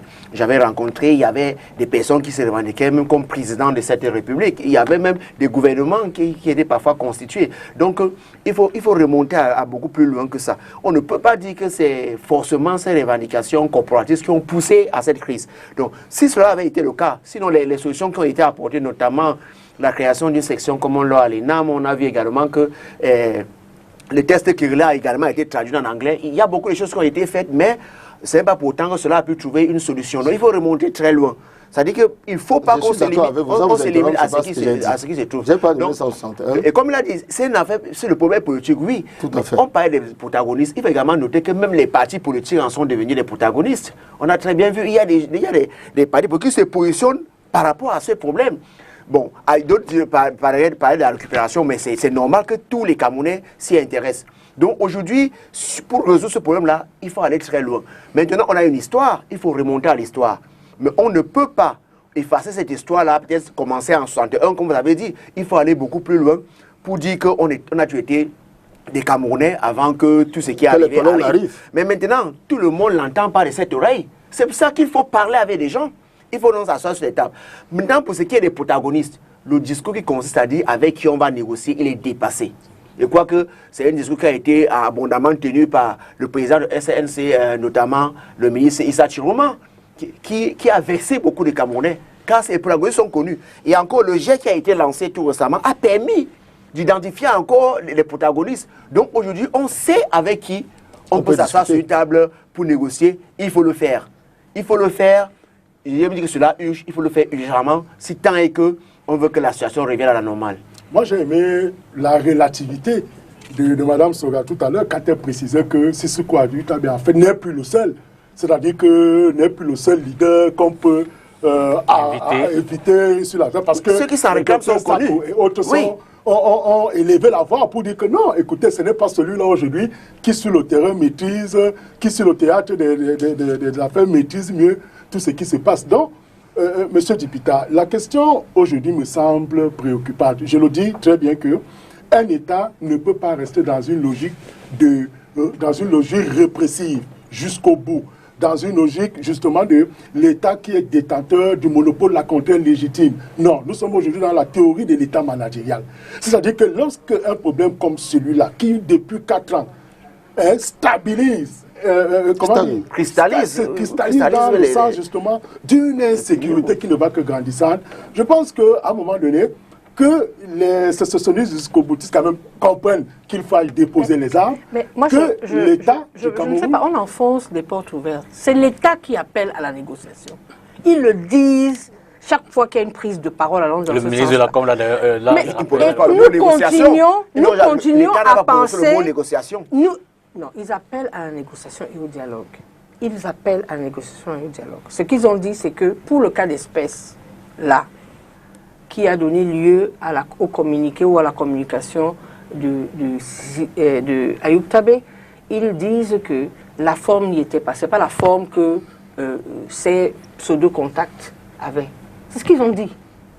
Oui. Bon, alors, moi, je ne comprends pas pourquoi est-ce qu'on remet en question, ou on devrait remettre en question la parole du gouvernement et croire en celle de Ayoutabé uniquement. Il faut relativiser tout de même et se dire que, en réalité, ceux qui appellent à la négociation, c'est l'État du Cameroun qui gagne. Parce qu'on perd énormément d'argent, on perd énormément en vie humaine, on perd énormément en temps, ça ralentit le développement. Ces gens-là brûlent systématiquement et détruisent tout ce qui a été construit. Moi, j'ai été à Bamenda il y a de cela 5 ans. Et j'y étais il y a quelques mois, quelques semaines. Je n'ai pas reconnu. C'est 2 mondes totalement différents. Ils ont tout détruit. Ils ont tout détruit. Et je dis, les populations là-bas sont prises en otage. Donc, qui a intérêt aujourd'hui? Donc, nous ne faisons pas comme si l'État était le seul à ne pas vouloir négocier, et puis les autres appellent à la négociation, et puis l'État... Non, il ne s'agit pas de ça. D'ailleurs, la preuve, c'est que j'ai écouté avec beaucoup d'intérêt le professeur Issoma tout à l'heure dire que l'État est passé de la répression à la négociation, au management négociant en permanence. Ils y sont en permanence. Qu'est-ce qu'on veut? Si on veut faire de la récupération politicienne, eh bien on l'a fait, on a l'habitude de le faire. Mais si on veut être concret, revenir et faire des constats, c'est-à-dire constater les faits et en parler, on va reconnaître que l'État a évolué, que l'État continue à appeler, mais ils ne vont pas mentir, ils ne vont pas dire qu'il y a négociation lorsqu'il n'y en a pas. Ils précisent que pour le moment, il ne s'agit pas de négociation, il ne s'est pas agi de négociation, point final. Le reste, que je ne sais pas qui ça surprendrait que depuis le temps, il y a eu des contacts. Je ne sais pas qui, autour de cette table, peut penser un seul instant qu'il n'y a pas de contact permanent. Il y a des contacts, probablement. Il y a des gens qui se font tuer justement parce qu'ils ont des contacts avec les ressortissants de la République, comme ils appellent. Moi, personnellement, j'ai connu un ami d'enfance qui était du bord sécessionniste, que j'ai d'ailleurs découvert sur les réseaux sociaux parce qu'il avait un discours totalement délirant pour moi, qui a été contacté dans le cadre d'une négociation et qui a été assassiné. Il a été enterré vivant. Parce que les gens qui étaient de sa faction estimaient que le moment n'était pas arrivé. C'est pourquoi je dis, en réalité, tant que nous n'avons pas intégré le fait de l'identification. Quand je dis identification, ce n'est pas le rejet des gens. C'est emmener à la table de négociation toutes les parties et s'assurer que les parties prenantes à cette guerre sont toutes représentées, ça ne servira à rien. Vous allez discuter avec Ayoutabé, le lendemain, les résultats de cette négociation ou de ce dialogue vont être remis en question par l'autre faction violente. Et je vais vous dire une chose, il n'y a pas que 2 factions sur le terrain, il y en a 4. Il y en a 4. C'est pour ça que je dis, si on s'intéresse un tout petit peu à ce qui se passe sur le terrain, du fait de remonter des informations, si vous vous inscrivez dans les différents forats qui animent, vous vous rendrez compte qu'en fait, il y a 4 factions sur le terrain. 4 milices armées différentes. Donc, c'est 4 interlocuteurs. Il y en a 2 dont on connaît plus ou moins les représentants, c'est-à-dire Sako et Ayoutabé, et il y en a 2 autres avec des, comment dire ça, un turnover de leaders permanent. Ils se font assassiner tout le temps parce qu'ils sont tous des généraux, des commandants, des ceci, de cela. Donc on ne sait pas exactement. Et c'est des gens qui sont incontrôlables, sur lesquels les partis identifiés n'ont aucune espèce de mainmise. Donc il faut laisser le gouvernement faire son travail de rassembler toutes les conditions. C'est là que je vous ai dit tout à l'heure, à l'entame de mon propos, que moi je n'ai pas vu, ou je n'ai pas observé, parce que bon, je ne risque pas de voir, mais je n'ai pas observé l'implémentation de toutes les conditions d'une négociation. Je n'ai pas vu. D'accord. Monsieur le député, si vous me permettez... Pour terminer, dans 22h, on va prendre la deuxième partie de l'émission. Allez-y, vous allez terminer, ce sera le mot de la fin. Puisque nous sommes dans un débat constructif, que le fait de croire que le gouvernement camerounais a la potion magique pour résoudre cette crise-là, c'est alors là que se pose le véritable problème. La guerre au Nord ne fait pas une exception en matière de guerre. Lorsque vous avez devant vous un belligérant, n'est-ce pas, vous ne pouvez pas vous imposer, vous avez signé du matin au soir, vous ne trouvez aucune solution. Il ne vous appartient pas de lui imposer vos points de vue. Le dialogue n'est pas né au Cameroun. Lorsqu'on organise un dialogue, on a besoin d'une partie neutre, par exemple. Ça, c'est l'un des premiers éléments essentiels. L'État camerounais va s'évertuer à vous dire qu'il a proposé telle et telle solution, ça n'aboutira pas. Je me réjouis que vous disiez qu'il y a 4 factions. Ça veut dire que vous parvenez déjà à identifier un certain nombre de personnes. Mais il y a une confiance qui est rompue entre ces deux belligérants. Comment pensez-vous que l'État camerounais va pouvoir, pour ramener la paix, imposer ses points de vue, madame, à ces factions-là? Cela n'est pas possible. C'est ça qui pose le problème. Donc si on a vu à dire que l'État a déjà fait ci et ça, là, on ne va pas s'en sortir. En matière de dialogue, ce n'est pas comme ça que ça se fasse. Nous avons besoin d'un interlocuteur, d'autres interlocuteurs, d'autres intervenants. Ce sont eux qui préparent les conditions d'un dialogue. Même les contacts dont on fait état, ce sont les conditions préalables pour amener les gens sur la table. Chacun pose ses conditions. Il n'appartient pas à l'État d'imposer. Moi, si ça veut amener la paix, ça se ferait, mais ça fait 4 ans que l'État dit qu'il a fait. Je me pose la question de savoir si le MRC avait pris le pouvoir par la force dernièrement, il n'aurait pas été un interlocuteur valable. Pour ce qui me concerne. Je ne dis pas que l'État n'est pas un interlocuteur. Ce n'est non plus le procès du MRC. Non, on parle pas. Le procès du MRC. Personne ne fait le procès. Nous ne sommes pas partis à cette guerre. Nous sommes Camerounais et ça nous intéresse. Alors, on va sortir de ce premier thème, avec cette question d'un téléspectateur qui m'a pas donné la permission de donner son nom, mais je lis sa question qui me paraît pertinente. Avec qui discuter? Il convoque l'histoire. Aïdjo avait décidé de négocier avec Maï Matip, malgré les luttes de leadership parmi les nationalistes. Oui, mais c'est la preuve qu'il faut négocier. Et ça donnait quoi? Non, c'est la preuve qu'effectivement, en tout temps, quand il y a des conflits, on a négocié. Quand il y a des conflits, on négocie. Je souhaite aussi verser un peu dans les racines de l'histoire. Est-ce que vous savez que le président aujourd'hui, Paul Biya, connaît mieux le dossier anglophone? Puisque en 1900... Non, ce n'est pas faux. En 1960, dès la constitution du 2 juin 1972, qui marque l'unification de l'État du Cameroun, en 1961, les anglophones se rendent compte qu'ils ont l'impression d'être marginalisés. Et ils veulent donc soulever des velléités sécessionnistes. Et le président, aujourd'hui Paul Biya, qui est secrétaire général à l'époque, est envoyé donc par Aïdjo pour aller justement taire et calmer ces velléités sécessionnistes. C'est ce qui peut justifier, au-delà de ce que les uns et les autres peuvent développer, c'est ce qui peut justifier la nomination de Paul Biya comme Premier ministre en 1975. Parce qu'en réalité, il avait déjà réussi à calmer, à mettre le couvercle sur cette question des velléités sécessionnistes qui tendait déjà à se soulever du côté du Nord. Vous avez beaucoup écrit là-dessus, et j'ai plongé dans l'histoire, ça semble vous intéresser. Oui. Et les gens ne le savent pas, c'est ce qui aujourd'hui peut justifier que le président de la République a des ficelles à son niveau pour régler cette question. On peut se demander pourquoi, si depuis 1975, il a pu gérer le dossier qu'il est devenu Premier ministre, il n'a pas pu résoudre le problème. Empêcher la guerre. Empêcher donc que cela, on en arrive là, puisque c'est pratiquement les mêmes revendications qui sont non revenues, c'est-à-dire que ces gens-là pensent qui sont marginalisés. Vous et moi connaissons les rapports qui lui ont été faits sur la question. Voilà. Maintenant, il y a une chose aussi. Oui, Charles. C'est-à-dire que vouloir passer en avant la reconstruction avant la pacification, il y a aussi un problème. Parce qu'aujourd'hui, voyez-vous, on nous parle de reconstruction, on dit qu'on a envoyé des émissaires, il y a beaucoup de milliards à se partager. Là encore, on s'est dit, il y a encore cette économie de guerre, il y a des gens qui veulent profiter de la situation. Comment peut-on reconstruire alors qu'on est encore pratiquement en guerre? Donc il y a un véritable problème. Il y a également une autre évolution qui parle de Cameroun, pas le passé. Les partis politiques, les ONG, tout le monde voulait s'asseoir à la table de négociation. Mais aujourd'hui, voyez-vous, dans les discours qui transparaissent, on ne voit plus forcément ces gens-là revendiquer cela, à moins que cela se fasse peut-être en sourdine. Mais on se rend bien compte qu'aujourd'hui, les gens souhaiteraient qu'il y ait deux camps. Les gens ont identifié deux camps. Même si dans une faction, on s'est dit qu'il y a aussi beaucoup d'autres sous-factions. Mais on se rend compte qu'il y a deux camps qui peuvent négocier autour d'une table. Il y a aussi que par le passé, les gens appelaient la communauté internationale. Mais on se rend compte que de plus en plus, même ce plan, on n'a pas entendu les gens dire qu'il faut que l'ONU vienne s'asseoir sur la table pour négocier. Donc on sent qu'il y a une évolution. Il y a une évolution. Cette allusion est faite. Et que sûrement, on pourra aboutir à une solution. C'est-à-dire que si on s'en tient à tous ces parents, on se rend compte que de plus en plus les Camerounais, qu'on peut trouver une solution camerounaise à ce problème camerounais. Mais sur la question de la reconstruction, vous avez posé tout à l'heure, vous savez qu'il y a une problématique autour.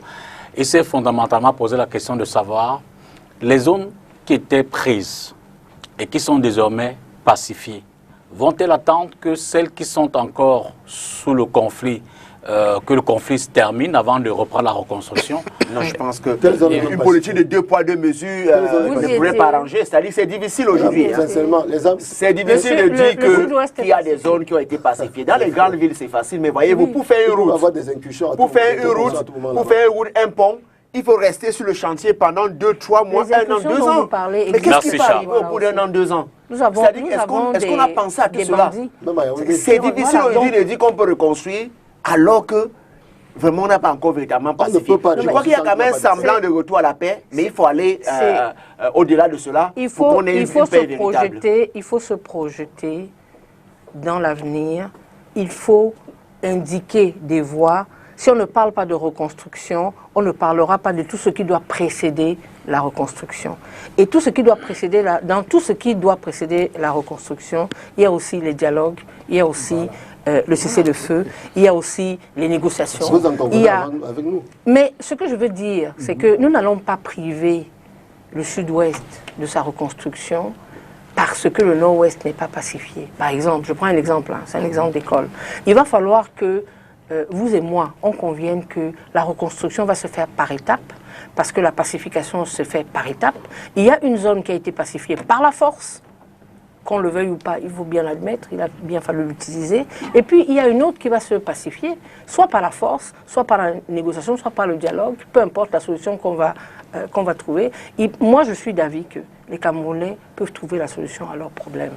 Et c'est pour ça que je refute l'utilisation du nom de la République fantôme qu'ils ont adopté, parce que on légitime d'une certaine manière, en communiquant sur cette appellation-là, on légitime leurs revendications. Et leurs revendications sont sécessionnistes.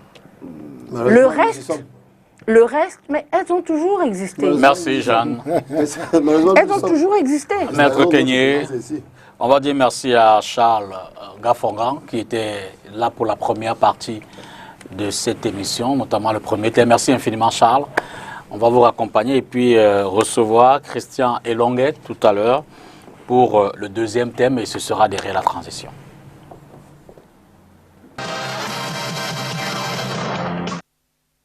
Voilà, retour sur ce plateau. On va notamment parler des revendications des peuples minoritaires. Il faut peut-être remettre en contexte, et c'est à l'occasion d'une lettre ouverte écrite par le King Eyambe Bele, chef traditionnel de Mombo Ballon, dans l'arrondissement de Mombo, département du Mungo, région du littoral. Cette lettre avait été adressée à l'honorable Nietzsche Jean-Michel après sa sortie au niveau, du moins, sa sortie revendicatrice, si je peux le dire comme ça, réclamant plus de place pour les ressortissants de l'Ouest au niveau de la Cour suprême du Cameroun. Le président en avait nommé quelques membres et au Conseil supérieur de la magistrature, pardon, oui. Quelques membres de cette institution-là. Et Jean-Michel Nietzsche donc s'était fondu dans une sortie pour réclamer plus de place. Et l'opinion, donc, notamment le chef de Mombo, a été surpris de voir que, élu du littoral, Jean-Michel Nietzsche a plutôt porté la voix de certaines populations de l'Ouest. Mais fondamentalement, derrière, c'est aussi une question foncière, la revendication des terres. Et nous avons choisi de faire venir ce soir l'un des notables, l'un des proches collaborateurs du chef, lui-même ne pouvant pas être disponible pour ce soir. Christian Elongue, bonsoir. Bonsoir. Vous êtes grand notable Ballon Mombo dans le département du Mungo. Merci d'être des nôtres. Vous allez mieux certainement nous dire tout à l'heure le contexte dans lequel ce courrier intervient, les visées. Mais avant, je voudrais peut-être interroger le docteur Ambroise José Somba, qui a d'ailleurs travaillé, qui a fait des recherches un peu au cours de son cursus sur ces questions foncières, ces questions de chefferie traditionnelle. Docteur, de façon générale, comment est-ce que la problématique se pose-t-elle au Cameroun? La problématique se pose en termes de, non seulement des questions relatives à la dominance ou bien à la non-domination, des questions relatives à ce que j'appellerais les problèmes fonciers, parce que, vous savez, la question des revendications minoritaires soulève également celle des questions liées à la politique. Et ça me rejoint justement le communiqué pendu par le chef de cette contrée. Alors, cela veut dire tout simplement quoi? Vous savez, la question de la protection des minorités est inscrite dans notre constitution, dans notre loi fondamentale, dans le préambule de notre constitution.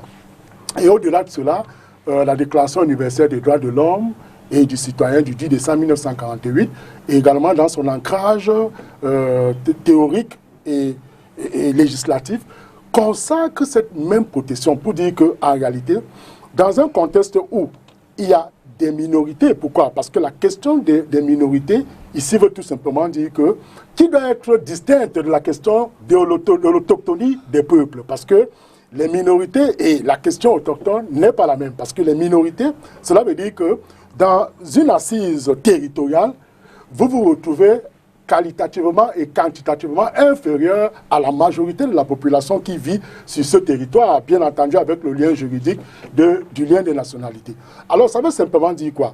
Que la question des minorités soulève précisément cette question liée d'abord, à l'appropriation des terres, parce qu'on se rend compte qu'il devient très difficile aujourd'hui. Vous savez, sur les questions, on va revenir sur les questions, par exemple, des chefferies traditionnelles. On voit aujourd'hui tous les enjeux qui sont corrélés au niveau de l'obtention, de l'acquisition de ce statut. On a beaucoup plus aujourd'hui des étrangers ou des élites politiques, parce que détentistes de beaucoup de sous et d'influence réussissent à se positionner un peu comme des chefs traditionnels. Donc, qu'est-ce qu'il y a lieu de retenir, en fait, pour revenir très précisément à la question que vous avez posée? La question des minorités, donc, met de manière claire sur la table les questions foncières, les questions de représentation politique et les questions de marginalisation. Parce que là, dès lors que, vous voyez aujourd'hui, même la question de la crise anglophone, je voulais l'évoquer tout à l'heure, on parle des questions de marginalisation au moins qui viennent mettre à mal la cohésion sociale et, bien entendu, la paix dans le monde. Donc, les questions minoritaires, les revendications minoritaires sont déposées depuis des lustres, même, et soutenues, protégées par les organisations internationales qui estiment quand même que les minoritaires, même quand on définit aujourd'hui la démocratie, on dit la démocratie, ce n'est plus cette option où on valorise la majorité, mais il faudrait aussi prendre en compte les aspirations de la minorité afin pour produire un État justement libéral, un État démocratique. Donc voilà pour ce premier jet de pierre ce que je pourrais indiquer sur ces questions liées à la minorité. Et dès l'entame de son courrier, donc de sa lettre ouverte, je vais le citer, le King Eyambe Dembélé, en interpellant évidemment Jean-Michel Nitieux, dit « Je sollicite votre intervention afin que vous puissiez établir l'équilibre social dans le département du Mungo. Honora, vous êtes sans ignorer que le peuple autochtone du Mungo a été victime des violences qui ont entraîné des assassinats de plusieurs chefs et des villages incendiés. » Alors Christian, essayons de replonger dans le contexte de ce courrier, les motifs, les mobiles réels. Qu'est-ce qui se cache derrière la tête du King? Oui, permettez-moi d'abord de saluer les panélistes qui sont là ce soir et saluer aussi les téléspectateurs qui nous suivent. Je vais m'appesantir sur l'esprit même de la lettre du King Eyambe Dembélé, chef traditionnel de Mambo, qui est sorti après la déclaration de l'honorable Nitieux. En effet, il s'est agi d'une réplique par rapport à une lettre d'une autre revendication. Et pour dire à l'honorable Nietzsche qu'il n'y a pas que ceux de l'Ouest qui peuvent revendiquer, mais tout le monde peut revendiquer. Et revenir un peu sur l'histoire. Mombo est une contrée dans le canton Ballon. Le King Yambe le souligne d'ailleurs dans son courrier en disant cette localité a 2 députés. Des députés qui sont tous originaires de la région de l'Ouest.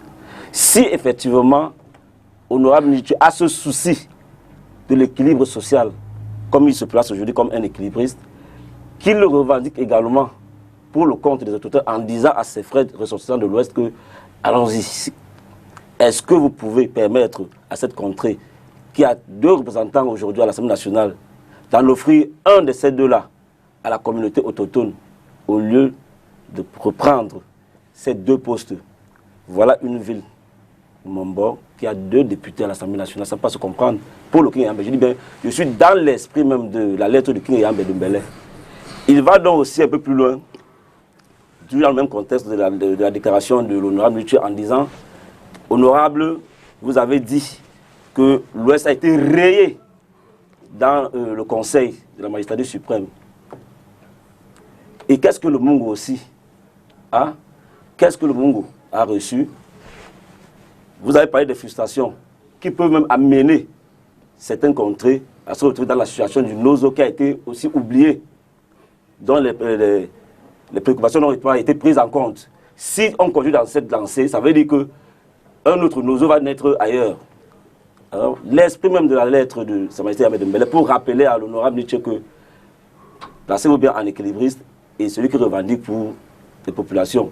Vous qui êtes dans le littoral, élu dans le littoral, député dans le littoral, vous revendiquez pour l'Ouest. Alors que vous n'avez jamais fait une revendication pour le littoral qui vous a élu. Il va donc encore plus loin en disant, s'il faut parler du Nozo aujourd'hui, sachez que le Mungo lui-même, il a subi des affres. Il y a eu des massacres, il y a eu des pillages, il y a des terres qui ont été arrachées aux enfants du Mungo. Cela arrivera demain, ces revendications des enfants du Mungo aujourd'hui peuvent arriver demain du côté du nord-ouest et du sud-ouest. Ce que le Mungo pleure aujourd'hui, de ces terres qui ont été arrachées, des populations qui ont été massacrées, des maisons incendiées, des villages rasés totalement à l'époque du maquis, cela pourrait arriver également au nord-ouest et au sud-ouest. Parce qu'on reviendra également dans ce contexte pour dire que ceux du nord et du sud-ouest vont revendiquer ces assassinats, revendiquer ces terres arrachées, revendiquer ces villages incendiés. Il faut donc que honorable Nietzsche, qui se positionne aujourd'hui comme un équilibriste, qui parle de l'équilibre régional, qui veut bien que les organes de l'État fonctionnent comme on le stipule dans les textes législatifs, qu'il prenne sur lui l'engagement de déposer un texte au niveau de l'Assemblée nationale et dire qu'il faut absolument qu'on repart tout ce qui s'est passé dans le Mungo, tous les pays du Mungo. Alors, Maître Kenny, cette question de revendication des peuples minoritaires n'est-elle pas une forme de volcan, peut-être endormi pour l'heure, sur lequel le Cameroun est assis? Monsieur le député, vous faites bien de me poser la question ainsi là. Moi, je voudrais dire, je suis profondément républicain. Absolument. Moi, par exemple, je peux dire que j'ai fréquenté partout au Cameroun. Et que je suis établi à Douala. Mes enfants, ils sont nés. Je crois qu'ils n'ont pas fait... Je ne pense pas qu'ils connaissent même en quelque sorte mes origines villageoises. Donc, je vais rarement sur mes terres, sur mes origines avec eux. Pour moi, je pense qu'ils sont citoyens de Douala. En réalité, le concept de minorité autochtone et allogène sont le reflet de l'échec de l'intégration nationale qui a été prônée par les différents régimes. La Déclaration universelle des droits de l'homme en matière domaniale protège les minorités. Protéger les minorités, c'est quoi? C'est dans leur milieu de vie et dans leur culture. Ce n'est pas dans l'appropriation des terres. Parce qu'il faut se le dire, sur le plan domanial, les terres appartiennent à l'État. Lorsque l'État en vient peut-être à ériger un projet, ce qui importe sur le plan de l'intégration, c'est de s'assurer si la culture des minorités ou des personnes qui ont des droits coutumiers sur ces terrains doivent être préservés. Lorsque nous en arrivons à parler de concept d'autonomie de minorité, de parler des terres, c'est un échec totalement grave. qu'on ne devrait même pas cultiver. C'est un volcan, il me semble, à ce qui me concerne, que c'est un exutoire pour les gouvernants qui ont échoué. Parce que voyez-vous, si tous les citoyens pouvaient s'établir facilement n'importe où, avec des infrastructures, aujourd'hui nous parlons des autoroutes de la communication. L'enfant qui est issu d'un Français, par exemple, et d'un Camerounais, il est de quelle culture? Est-ce qu'il ne peut pas s'établir au Cameroun ou même s'établir aux États-Unis s'il a une parenté aux États-Unis? C'est des concepts que nous devons dépasser. C'est du fait du sous-développement que nous en sommes, de la mal-gouvernance que nous en sommes encore à parler de ce concept d'autochtonie. Et le culte, quand bien même quelqu'un serait originaire d'une zone donnée, est-ce que c'est du fait de ses origines, cette personne aurait une certaine capacité, une certaine intelligence pour pouvoir développer cette zone qu'une personne qui s'est tout simplement établie là? Nous devons dépasser ce genre de concept de minorité pour aller de l'avant, pour développer notre pays. Moi,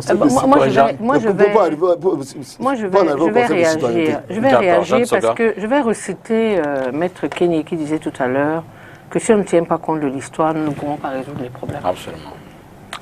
Je voulais dire à Maître Kenny que nous parlions tout à l'heure de terrorisme, nous parlions tout à l'heure d'exactions sur les populations dans le nord-ouest et le sud-ouest. Une cruauté. Et le professeur Essomba a dit tout à l'heure quelque chose qui a retenu mon attention. Il a dit que sous le prétexte de la lutte pour la sécession, on commet des exactions parce qu'il a parlé d'économie de guerre. Les mêmes faits se reproduisent aujourd'hui, les faits qui sont produits avant les années d'indépendance se reproduisent aujourd'hui. Sauf que, cette fois-ci, l'État, fort de son expérience passée dans l'affaire du Mungo, refuse l'implantation des populations qui ont commis les actions et qui ont provoqué le déplacement des populations. Donc ils envoient l'armée s'établir. Et on voit les gens qui sont partis pour fuir la terreur, revenir, récupérer et récupérer leurs terres. Ça, c'est du fait de l'expérience du passé. Je voulais dire ici que je me suis particulièrement penché sur la correspondance du chef Eyambe. Parce que dans un premier temps, j'ai lu ça au premier degré. Puis après, je me suis posé la question de savoir, mais en fait, quel est le message? Et je viens d'écouter le grand notable qui a donné l'explication. Et ce que je comprends de l'économie de ce qu'il a dit, c'est que d'un côté, Maître Kenny nous dit il n'y a aucune preuve de ce que ceux qui ont des droits coutumiers de la terre peuvent la développer mieux que ceux qui l'ont arrachée, parce que c'est ce que ça veut dire. Non, attendez, vous ne l'avez pas dit dans ces termes-là, mais vous avez dit ceux qui se sont implantés, ils se sont implantés par la terreur. Les mêmes exactions ont été commises. Je ne peux pas tenir sur des propos. C'est ce qui s'est passé, c'est l'histoire qui le dit. Les archives nationales sont là, elles peuvent rappeler les conditions dans lesquelles les populations se sont déplacées de l'ouest en direction du Mungo. Comment ça s'est passé? Aujourd'hui, lorsqu'on parle de minorité, on parle des peuples au sein d'une nation. C'est de ça qu'il s'agit. C'est trop facile de faire comme a fait Maître Kenny. Et je dis, il peut sourire, mais je crains pour lui que ça va se faire. Ça va se faire. L'État devra prendre ses responsabilités et réparer le préjudice des populations qui ont été spoliées du fait qu'à un moment donné de l'histoire de ce pays, des gens ont pratiqué l'économie de guerre. À l'époque où il y avait les luttes d'indépendance, il y avait des gens qui, ouvriers de propriété terrienne, ont massacré des familles pour s'approprier sur le dos de ces familles des terres. Et ces gens-là, lorsque les rescapés sont revenus des dizaines d'années après, ils ont trouvé des terres occupées. Avec ceci que lorsque vous les avez valorisées, rentre un conflit foncier. Je vais vous dire, il y a quelques années, on a sorti un décret qui interdisait les mutations de titres fonciers dans le Mungo. Je ne sais pas. Effectivement. Le grand notable, si c'est vrai. Ce n'est pas le fait du hasard. Ça vient de l'histoire de ce patrimoine foncier-là. Et on ne peut pas occulter, on ne peut pas balayer du revers de la main ces revendications-là parce qu'elles vont revenir pour celles des terres qui n'ont pas été protégées par l'État du Cameroun aujourd'hui, elles vont revenir demain. Pour le moment, ce que je dois dire, c'est qu'en lisant la lettre du King Eyambe, ce que j'ai compris, c'est que finalement, c'est vrai, si vous dessinez le diable sur le mur, il finit par apparaître. Justement, Et la revendication qui consiste systématiquement à présenter les ressortissants de l'Ouest comme étant des victimes de ce régime, a fait éclore des velléités et à libérer la parole. Parce que ceux qu'on présente comme des victimes sont par ailleurs des bourreaux aussi. Et c'est ce que cette lettre veut dire. Moi, ce que je comprends là-dedans, c'est qu'il interpelle un élu du peuple qui tient sa légitimité d'une zone dont il n'est pas originaire. Il l'interpelle en lui disant que mais tu as été élu dans une région, tu parles d'une autre. Je te rappelle que dans cette même région où tu vis et qui t'a donné ton mandat, il y a des problèmes qu'il faut résoudre. Et je pense que c'est à cela que nous devons arriver, c'est-à-dire l'interpellation du politique qui pose un acte gravissime, qui interpelle et qui méprise son électorat. Il y a matière à s'interpeller, s'interroger pour comprendre comment faire pour réparer effectivement les problèmes. Christian Elonga, justement, qu'est-ce qui fonde la légitimité de votre revendication? Je veux dire est-ce qu'il y a une documentation? Est-ce que vous avez des repères historiques? Qu'est-ce qui donne au King ayant l'autorité de poser ces problèmes-là au nom d'un peuple au détriment peut-être d'un autre? Bon, je voudrais déjà dire que l'accès à la propriété foncière dans le département du Mungo, dans les villages de Mombo, dans les arrondissements de Banga ou bien de Manjo, n'est pas un problème. Le problème de la propriété foncière dans ces arrondissements, c'est l'acquisition, comment ces propriétés ont été acquises. C'était d'abord des exploitations agricoles appartenant aux Européens. On ne parle pas des terres qui sont mises en valeur aujourd'hui, on parle des terres qui ont été abandonnées par les Européens, des terres qui ont été mises en valeur par les Européens entre 1926 et 1958. Avec des textes de rétrocession aux communautés villageoises. Et entre-temps, l'administration, que ce soit l'administration coloniale et puis l'administration post-coloniale, avait pris des dispositions. Voyant venir le spectre, il y a des écrits aux archives nationales. Tout a été consigné. Les indigènes, comme on les appelait à l'époque, avaient fait des cahiers de charges avec ceux qui venaient demander ces terres. Des exploitants, des fermiers européens. Ils ont eu ces terres, il y a eu des conventions, des cahiers de charges. Certaines précisaient même que, en cas d'abandon d'une exploitation agricole, les terres sont rétrocédées à cette communauté indigène. Malheureusement, le moment venu où ces terres devaient être rétrocédées à cette communauté indigène, nous sommes tombés dans l'époque des luttes indépendantistes qui ont conduit au maquis qui s'est installé. Que pouvait donc faire cet indigène-là pour revendiquer? Mais aujourd'hui, il y a toute une panoplie de documents grâce aux archives nationales, la disposition du King Yabé Mbele. Moi, je voudrais dire que je suis venu expliquer l'esprit même de sa lettre. Je ne veux pas rentrer sur l'arsenal documentaire dont il dispose et de ce qu'il prétend faire avec ses autres collègues du Mungo, parce que là, ça va arriver. C'est une lutte qu'il mène depuis 3 décennies avec ses frères et ses collègues chefs. Il compte continuer. Et je sais, parce que je suis avec eux de temps en temps, comment ils sont en train de préparer une autre méthode d'engager cette lutte-là par rapport à ces terres. Et je reprécise qu'il s'agit des terres anciennement occupées par des exploitants européens, des centaines d'hectares et des milliers d'hectares. C'est de ça qu'il s'agit. L'acquisition des terres aujourd'hui a ces méthodes régies par le droit foncier au Cameroun. Chacun peut accéder à la propriété foncière. Mais comprenez que les terres qui font l'objet des revendications sont ces terres occupées par tous ces exploitants européens. Et après leur fuite, parce qu'ils ont fui, ces terres sont retrouvées entre des mains de gens dont la plupart sont des ressortissants de la région de l'Ouest. Et ce qui indique le chef Yabé Mbele dans cette démarche, c'est que si toutes ces terres du Mungo sont entre les mains des ressortissants de la région de l'Ouest, pourquoi l'honorable Nietzsche ne peut-il pas demander à ses frères de la région de l'Ouest de jouer les équilibres en restituant une partie de ces terres, ou alors de demander à ses homologues de l'Assemblée nationale de se joindre à lui afin de faire de la pression sur l'État, que les autochtones du Mungo rentrent dans leurs droits et dans leur patrimoine. C'est de ça qu'il s'agit.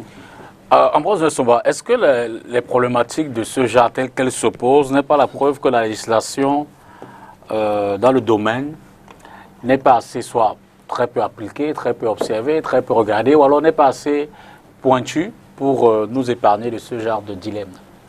Monsieur le député, un peu comme Madame Soga, j'ai lu cette lettre de manière transversale. C'est-à-dire que je ne me suis pas fondamentalement appuyé sur les concepts. C'était comme, moi je l'ai lu en tant qu'une lettre interpellative. Absolument. Qui appelait l'honorable Nietzsche aussi à aller défendre le fait que il y a aussi quelques ressortissants de la zone du Mongo au sein du Conseil supérieur de la marine. Mais c'est un peu plus profond que ça.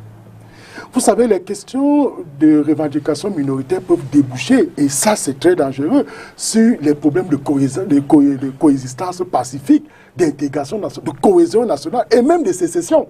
Parce que quand vous voyez qu'une communauté qui est minoritaire estime que les gens qui sont venus un peu de loin, je ne veux pas les dire les envahisseurs, nous sommes dans un état, mais les gens qui, peut-être par un phénomène d'exode rural, se retrouvent très nombreux dans une communauté où ils veulent marginaliser ceux, quand même, qu'ils ont trouvé par le principe de rattachement au sol. Ce que j'appelle tout à l'heure le principe de l'antériorité. Ça fait quand même de sorte que vous ne pouvez pas venir spolier totalement des personnes que vous avez trouvées, que ce soit les minorités ou les autochtones, sur un espace territorial. C'est pourquoi tout à l'heure je disais que ces questions soulèvent les problèmes du principe de l'antériorité, du principe de non-dominance et surtout celui de la marginalisation. Parce que quand vous voyez aujourd'hui ces revendications, et il a bien dit, le monsieur le notaire qui indiquait que il y a en préparation certainement un certain nombre de choses qui pourront être faites. Et je l'ai indiqué dans mon propos de début qu'il y a tout un arsenal juridique. La Constitution, qui est la norme fondamentale de notre État, qui organise l'État, protège les minorités. Ça veut donc dire que ne vous dérangez pas. Si vous voulez engager un contentieux, vous aurez raison, parce que la constitution de votre pays protège déjà les minorités. C'est pourquoi le King Eyambe, je lui demande de percer dans cette voie. Il aura raison. Ce n'est pas que le test national. Vous avez le test, j'ai indiqué aujourd'hui la Déclaration universelle des droits de l'homme du 10 décembre 1948 qui protège les minorités. Et sur les questions, justement, monsieur Dipita, sur les questions de représentativité politique et du rétrécissement, du moins de l'étroitesse foncière, parce qu'on se rend compte que toutes ces personnes autochtones ou ces peuples autochtones ou minoritaires se retrouvent aujourd'hui dans un étroit espace communautaire, pourtant qui était au départ un espace qui les appartenait, mais du fait peut-être de les zones rurales, du fait aujourd'hui de la quête peut-être du bonheur, vous avez qu'une majorité vient à assaillir une minorité et que les minorités commencent à perdre de leurs droits les plus subjectifs. Donc moi je pense pour ma part que la lettre de King Eyambe aujourd'hui mérite d'être prise au sérieux, parce que ça nous permet de prendre la pleine mesure aujourd'hui de ce qui peut se dégager de ces frustrations accumulées depuis l'origine des temps. Et ça fait de sorte que l'État du Cameroun aujourd'hui est déjà sur plusieurs fronts de problèmes sécuritaires et sanitaires et tout. Vraiment, je pense qu'il y a lieu de se penser rapidement sur cette question pour que ça ne se développe pas, pour que ça ne se déploie pas dans des velléités identitaires qui pourront encore mettre l'État du Cameroun sur d'autres fronts. Mais justement, pour revenir singulièrement sur le prétexte de cette sortie du King, est-ce que la position de Jean-Michel Nietzsche n'est pas inconfortable? Originaire de l'Ouest, élu dans le littoral, revendiquant des... Oui. Je vous ai tout à l'heure dit que j'étais républicain. Absolument. Je vais aller au-delà des déclarations de Jean-Michel Nietzsche. Il me semble que c'est une personne physique, absolument, responsable, n'est-ce pas? Du fait qu'il ressorte de l'Ouest, je ne peux pas admettre, voyez-vous, qu'on m'assimile, moi qui suis de l'Ouest, ou qu'on m'impose de partager les actes qu'il a posés en tant que député. Je suis à Douala, je ne suis pas député. Et il me semble que ce n'est pas toute la population de l'Ouest qui est dans le Mongo. Il faut faire très très attention. C'est extrêmement révoltant d'entendre tout le temps stigmatiser le Bamileke, l'Ouest, le Bamileke que je suis, en disant qu'il a envahisseur, il est ci et ça. Pourquoi cette haine-là? Pourquoi est-ce qu'on en arrive là maintenant? Si un Bamileke s'est établi là où il n'en a pas le droit, du fait que la Constitution camerounaise de Déclaration universelle des droits de l'homme reconnaît des droits sur des terres aux gens, ils n'ont qu'à se plaindre, nous avons des décisions judiciaires, cela sera résolu. Il faut qu'on arrête ça. Il faut qu'on arrête cette stigmatisation. Vous voulez-vous que je vienne ici parler du génocide dont le Bamileke a été victime et donc pour lequel il n'accuse personne? Il faut qu'on arrête ça, cette stigmatisation de la scène politique camerounaise. Moi, je vous ai dit, j'ai fréquenté partout. Mes amis, j'ai peu d'amis qui sont ressortissants de l'Ouest. Lorsque j'entends la seule dame qui est sur ce plateau, parler avec tant de véhémence des gens de l'Ouest qui auraient dépossédé les autres. Moi, je ne vis pas dans le Mungo. J'ai fait un tour au lycée de Banougua, une seule année. Je n'ai aucun attachement là-bas. Je suis à Douala. Le terrain où j'ai construit, j'ai régulièrement acquis. Si quelqu'un n'est pas content, qui veut me le prendre, nous irons au tribunal discuter. Nous avons quand même des institutions. Et c'est le problème de ces institutions, la faiblesse de ces institutions, qui pose problème dans cette République. Alors, c'est fondamentalement le problème des institutions. Parce que n'importe qui peut se lever, vêtu la casquette de chef traditionnel. Quelle est l'étendue du pouvoir d'un chef traditionnel? Je vous dis que la Déclaration universelle des droits de l'homme et la Convention consacrent les droits coutumiers. Cela est réglementé. Il y a des terres qui appartiennent à toutes les communautés villageoises, que l'État même ne viole pas, bien que les terres lui appartiennent. Il faut qu'on arrête ces débats-là, qu'on arrête de stigmatiser les gens. Ce n'est pas parce qu'on est Bamileke qu'on est plus intelligent, ou parce qu'on n'est pas Bamileke qu'on est moins intelligent. Et le problème, c'est la tribalisation du débat politique qui a fait en sorte qu'on en arrive à ça. Voilà. Nous devons éviter cela. Voyez-vous, lorsque Jean-Michel Didier parle du Bamileke, il ne parle pas de moi, il parle pour lui. Il est élu ici. Je peux critiquer sa déclaration pour la simple raison, je suis peut être d'accord avec madame, que je ne comprendrais pas qu'un élu d'une région précise, où il a toutes ses activités, en vienne à revendiquer des droits pour d'autres personnes qui ne lui sont pas proches. Et c'est là ma véhémence, parce que je ne comprends pas. C'est là que c'est comprendrait. Non, Mais vous n'allez pas la parole après lui. Vous en venez à globaliser, à parler du Bamileke, comme j'entends, à parler de l'homme de l'Ouest ou des envahisseurs, c'est ce qu'il faut. J'ai dit ça me révolte. Il faut qu'on en arrive à la citoyenneté. Et c'est pour ça que nous nous battons. Je crois que nous sommes allés à l'école pour ça. Laissons-nous basquerelles. Nous devons aimer les gens à continuer au développement du Cameroun. Parce qu'ils sont développés avec des infrastructures. Si ces gens-là pouvaient trouver du travail, ils n'en seraient pas la revendiquer. On mange la terre. Pardon. Il faut arrêter ça. Mais de ce point de vue, donc, la problématique telle que posée dans le Mungo, comment vous l'appréhendez? La problématique posée dans le Mungo, n'est-ce pas? Si tant est qu'ils ont quelques droits à revendiquer, moi je préfère qu'ils circonscrivent ce droit à la responsabilité de ceux qui sont celles des personnes qui sont leurs bourreaux.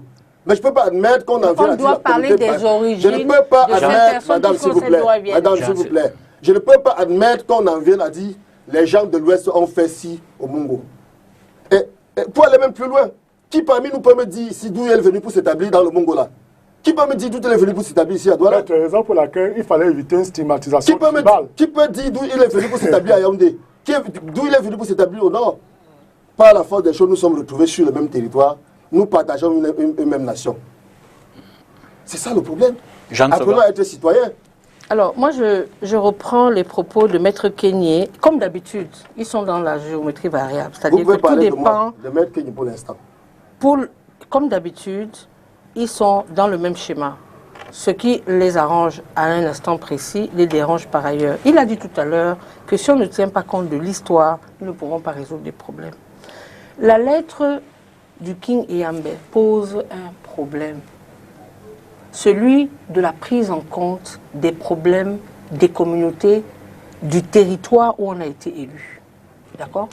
Il dit à l'honorable Nietzsche, vous avez réclamé quelque chose pour des gens d'une autre région parce que vous êtes originaire de cette région. Mais je vous rappelle que vous êtes élu d'une région précise, que cette région-là connaît des problèmes, en l'occurrence le Mungo. Je vous demande de prendre en compte aussi ces problèmes-là pour en faire des revendications. L'histoire est têtue. Nous sommes obligés de dire, lorsqu'on dit par exemple que le peuple Bassa vient d'Égypte, on rapporte quelque chose qui a été dit par ceux qui nous ont précédés. On dit, le peuple Bassa vient d'Égypte. On ne stigmatise pas les Égyptiens, on dit qu'ils viennent d'Égypte. Ceux qui sont établis sur les terres abandonnées par les colons, qui devaient être rétrocédés aux populations établies à cet endroit-là, viennent de l'Ouest. C'est malheureux peut-être pour monsieur, mais c'est l'histoire qui le dit. Ils sont partis de l'Ouest profitant de l'économie de guerre de l'époque pour s'établir. Ce que le chef Eyambe indique, mais il n'a même pas dit dans la lettre, il a simplement indiqué qu'il y a des problèmes il a précisé, il a même pris un exemple, celui des deux députés. Les députés en disant que les deux députés de Montbosson d'origine Bamileke, ils ne sont pas, ils ont bien été élus avec des voix des gens installés à Montbon. Voilà, oui. Il n'y a jamais eu de problème. La stigmatisation dont on parle, c'est faire de la diversion pour nous distraire. Et plus personne n'est sensible à cela, parce qu'on ne nous distrait plus avec. Il faut résoudre les problèmes quand on les pose soi-même. Et l'information que moi j'ai reçue au travers de cette correspondance, c'est que, au final, ceux qui prétendent être des victimes stigmatisées sont bien accueillis par les populations partout. Il n'y a pas de problème. Sauf que ils continuent à dire à ne pas tenir compte de cet accueil-là. C'est-à-dire que la preuve, c'est qu'on vous dit ici, on nous dit ici, on me dit ici que nous stigmatisons parce que nous rappelons des faits historiques. Nous rappelons des faits historiques qui sont consignés dans les archives nationales. C'est des faits qui se sont produits. On ne va pas les occulter, on ne va pas faire comme si ça n'avait pas existé. Vous en avez Ils se sont produits. J'en ai des preuves. Mais il faut les produire. À vous. Citez vos sources. À vous. Vous devez citer vos sources. À vous. C'est dans ça à la fin. Alors, Christian Longuet, Voulez-vous que je vous montre un document que j'ai? Parce Vous que j'ai devez apporté. citer les sources. Ce sont les archives J'ai nationales, demandé- mes sources. Vous devez montrer les sources. À vous? Mais c'est pour je peux votre voir ce secrétaire. document? Oui. C'est pas pour moi. Qui disent que quoi? Passerelle de terrain, considérer ça date de quand? La communauté indigène de Kola, côté de la région du Mungo, représentée par le chef et les notables, d'une part, le sieur Mango Charles, planteur, 23 avril 81. Bon, mais pendant que je parcours, hein, jusqu'où compte aller le chef? Hein. Sur la base des documents qu'il a sous la main, comme le disait Maître Kenyé, qui a demandé des éléments de preuve, le chef a des éléments de preuve. Il a des documents qui sont à sa disposition. Il s'agit des actes de nutrition. Il s'agit des correspondances de l'administration coloniale. Des correspondances qui partaient d'abord des chefs de subdivision vers le haut-commissaire, qui parlait de l'occupation des terres de façon illicite.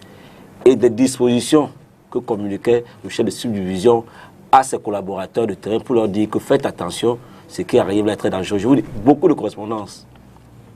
S'il ne faut pas que parler des correspondances de l'administration post-coloniale ou alors de l'époque fédérale, je vais vous dire, Charles Assal en a fait beaucoup à ses sous-préfets et préfets. Je vais vous dire, le ministre Agé Tsungi, préfet du Mungo à l'époque, a attiré l'attention de sa hiérarchie sur des événements qui se passent dans le Mungo. Il y en a tellement. Mais moi, je suis un collaborateur des chefs. Je laisse aux chefs la latitude d'agir comme ils veulent parce qu'ils ont ce pouvoir-là. Et quand vous serez en phase 2, vous serez tellement convaincus. Alors ça, c'est un document du gouverneur des colonies, commissaire de la République, officier de la Légion d'honneur, qui autorise la communauté indigène du village Milikam à exploiter la bande de terre comprise dans les limites d'emprise de la ligne de la régie des chemins de fer de Cameroun en cas d'abandon. Le document date de 1925, hein. Mars 1925. Non, on ne vient, moi personnellement, Non, je voulais juste m'assurer que... Oui, c'est l'authentification des archives nationales. Ce que je voulais dire, Maître Kenyé, que moi je ne suis pas là pour faire de la diversion, ni pour causer. Je suis venu autour de cette table parce qu'on m'a indiqué les deux points. J'ai fait des recherches, n'est-ce pas? Parce que chaque fois qu'on vous donne un sujet qui va être en discussion, faites quand même des recherches pour ne pas paraître totalement décalé. Et j'avoue que, en faisant des recherches, je me suis rendu compte de la profondeur de ce propos. Et vous faites bien de le dire, professeur Essomba, parce qu'on peut le lire de façon diagonale, balayer du revers de la main, comme l'a fait Maître Kenyé, en disant quels sont les pouvoirs des chefs. Ou alors, on peut s'arrêter un instant et se demander, est-ce qu'il n'y a pas véritablement un problème qu'il faut résoudre pour que cela n'arrive pas demain à autre chose, n'est-ce pas? À des revendications plus fortes, à des méthodes plus, on va dire, plus radicales. Parce que jusqu'à présent, et ça fait quand même, nous parlons de 1925, nous avons donc combien d'années qui sont passées, pendant lesquelles ces populations-là, bien que se sentant frustrées, ont continuer à négocier avec l'administration coloniale des cahiers de charges. Et ces cahiers de charges-là auxquels a fait allusion le grand notable présent existent effectivement.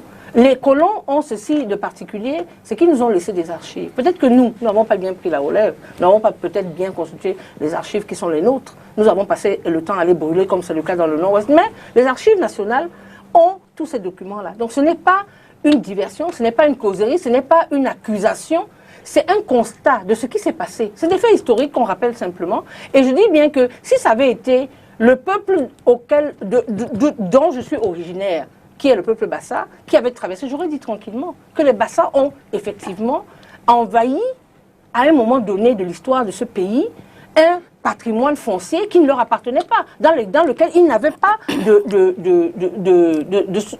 souche. Par le fait de tel ou tel, en prenant tel ou tel argumentaire, peu importe. Le fait est que sur ces terres-là, il y avait des gens qui ont été dépossédés de leur patrimoine. Et c'est de ça qu'il s'agit. Donc au lieu de faire ou de dire, sous le prétexte de se sentir stigmatisé, en stigmatisant et en méprisant la tradition d'un peuple qui émet et attire l'attention sur des faits qui existent et qui jusqu'à présent n'ont pas été pris en compte par les élus de ce peuple-là, au lieu de faire comme a fait Maître Kenyé, ce que je pensais, c'est qu'autour de cette table qu'on appellerait une fois de plus à la prise en compte des revendications des minorités. Un mot et puis le prof. Oui, je voulais revenir sur la question tout à l'heure, jusqu'au compte aller le Kenya de Mbele. Je vais m'appesantir sur le bilan actuel pour se projeter dans l'avenir. Ça veut dire quoi? Ce combat qu'il mène depuis 10 ou 15 ans lui a permis de faire retour de plus de 5000 hectares de terre. À ce jour. À ce jour. Son bilan est vraiment élogieux. Et je sais que s'il associe autour de lui d'autres chefs et des hommes de bonne volonté, ils vont faire mieux.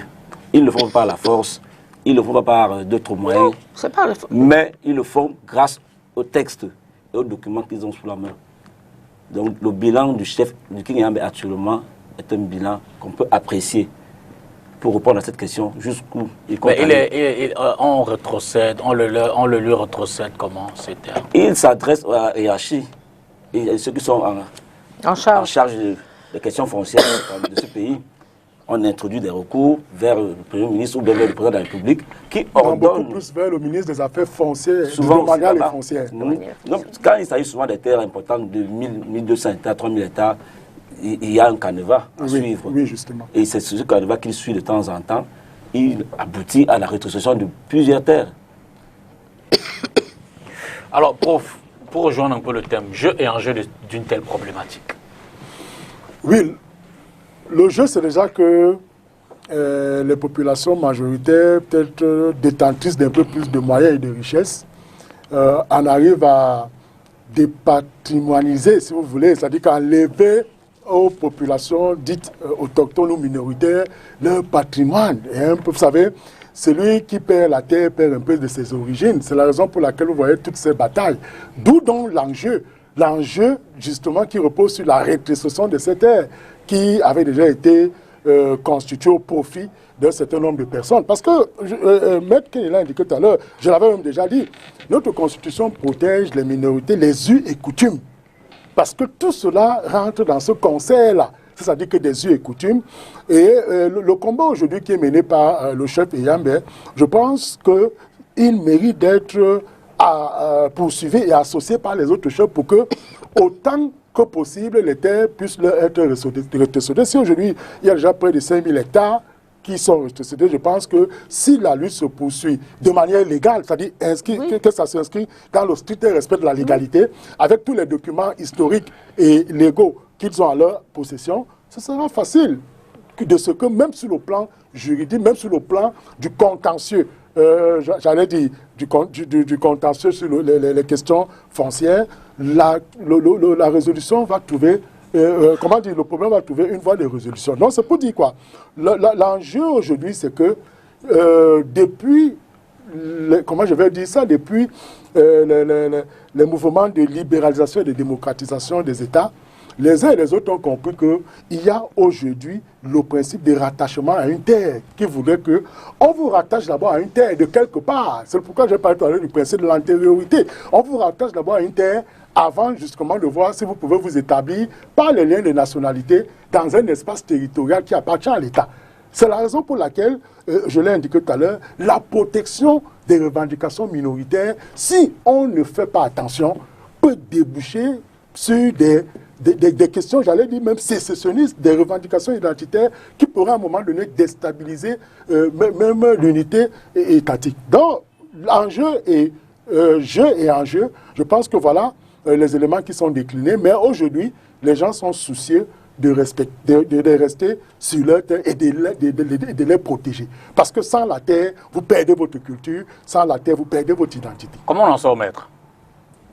Monsieur le député, si vous me permettez, j'ai l'impression que notre État ne sert qu'à cogner. Parce que tout ce qui passe pour lui, c'est un marteau. J'ai parlé tout à l'heure de la défense de l'État. Et que là où l'État devrait véritablement résoudre les problèmes, il ne le fait pas. Voyez-vous, les institutions que nous avons aujourd'hui sont le prolongement des institutions coloniales. On peut convenir de ça. Si à l'origine, il s'est trouvé que les colons avaient dépossédé, n'est-ce pas, une population des terres, et que cela est consacré, tel que j'ai suivi à travers un document où il est dit, je crois en 1925, vous l'avez dit, qu'à la fin de l'exploitation, les terres reviendront aux populations, n'est-ce pas? Cela laisse, aux populations indigènes, cela laisse supposer que ces populations ont été dépossédées. La loi encadre ça. C'est la même manière que dans le cadre de grands projets structurants, n'est-ce pas? Lorsque l'État a eu dépossédé des gens, et qu'il se rend compte que par la suite, il n'a pas utilisé toutes les terres, ou même quand il se rend compte que le projet n'est plus fiable, naturellement, il procède à ce qu'on appelle rétrocession. Oui. On n'a pas besoin d'exacerber, de stigmatiser les communautés, c'est ce que j'ai dit. C'est une revendication légitime. Ces communautés ont tout simplement besoin de saisir les institutions pour dire que nous avons des titres de propriété sur ces terres. Il y a une jurisprudence sur la question. Nous avons des droits sur ces terres qui sont consacrés par tels éléments de preuve que je vous ai demandé tout à l'heure. Et naturellement, si c'est fondé, et il faut aussi tenir compte de l'évolution de la législation. Parce que parfois, quand on en arrive à ce que vous ayez occupé un terrain pendant un certain temps, même si vous étiez propriétaire, un propriétaire ne viendrait pour vous le revendiquer. Et il appartient à l'État habite de vous le dire, peut-être même dans le cadre de formes de conciliation villageoise. Mais que de marteler, stigmatiser, que j'ai par exemple entendu... Raison, la question est la mise en valeur. La mise en valeur. J'ai par exemple tout à l'heure entendu que les gens ont été massacrés. Les terres étaient arides, sauf que...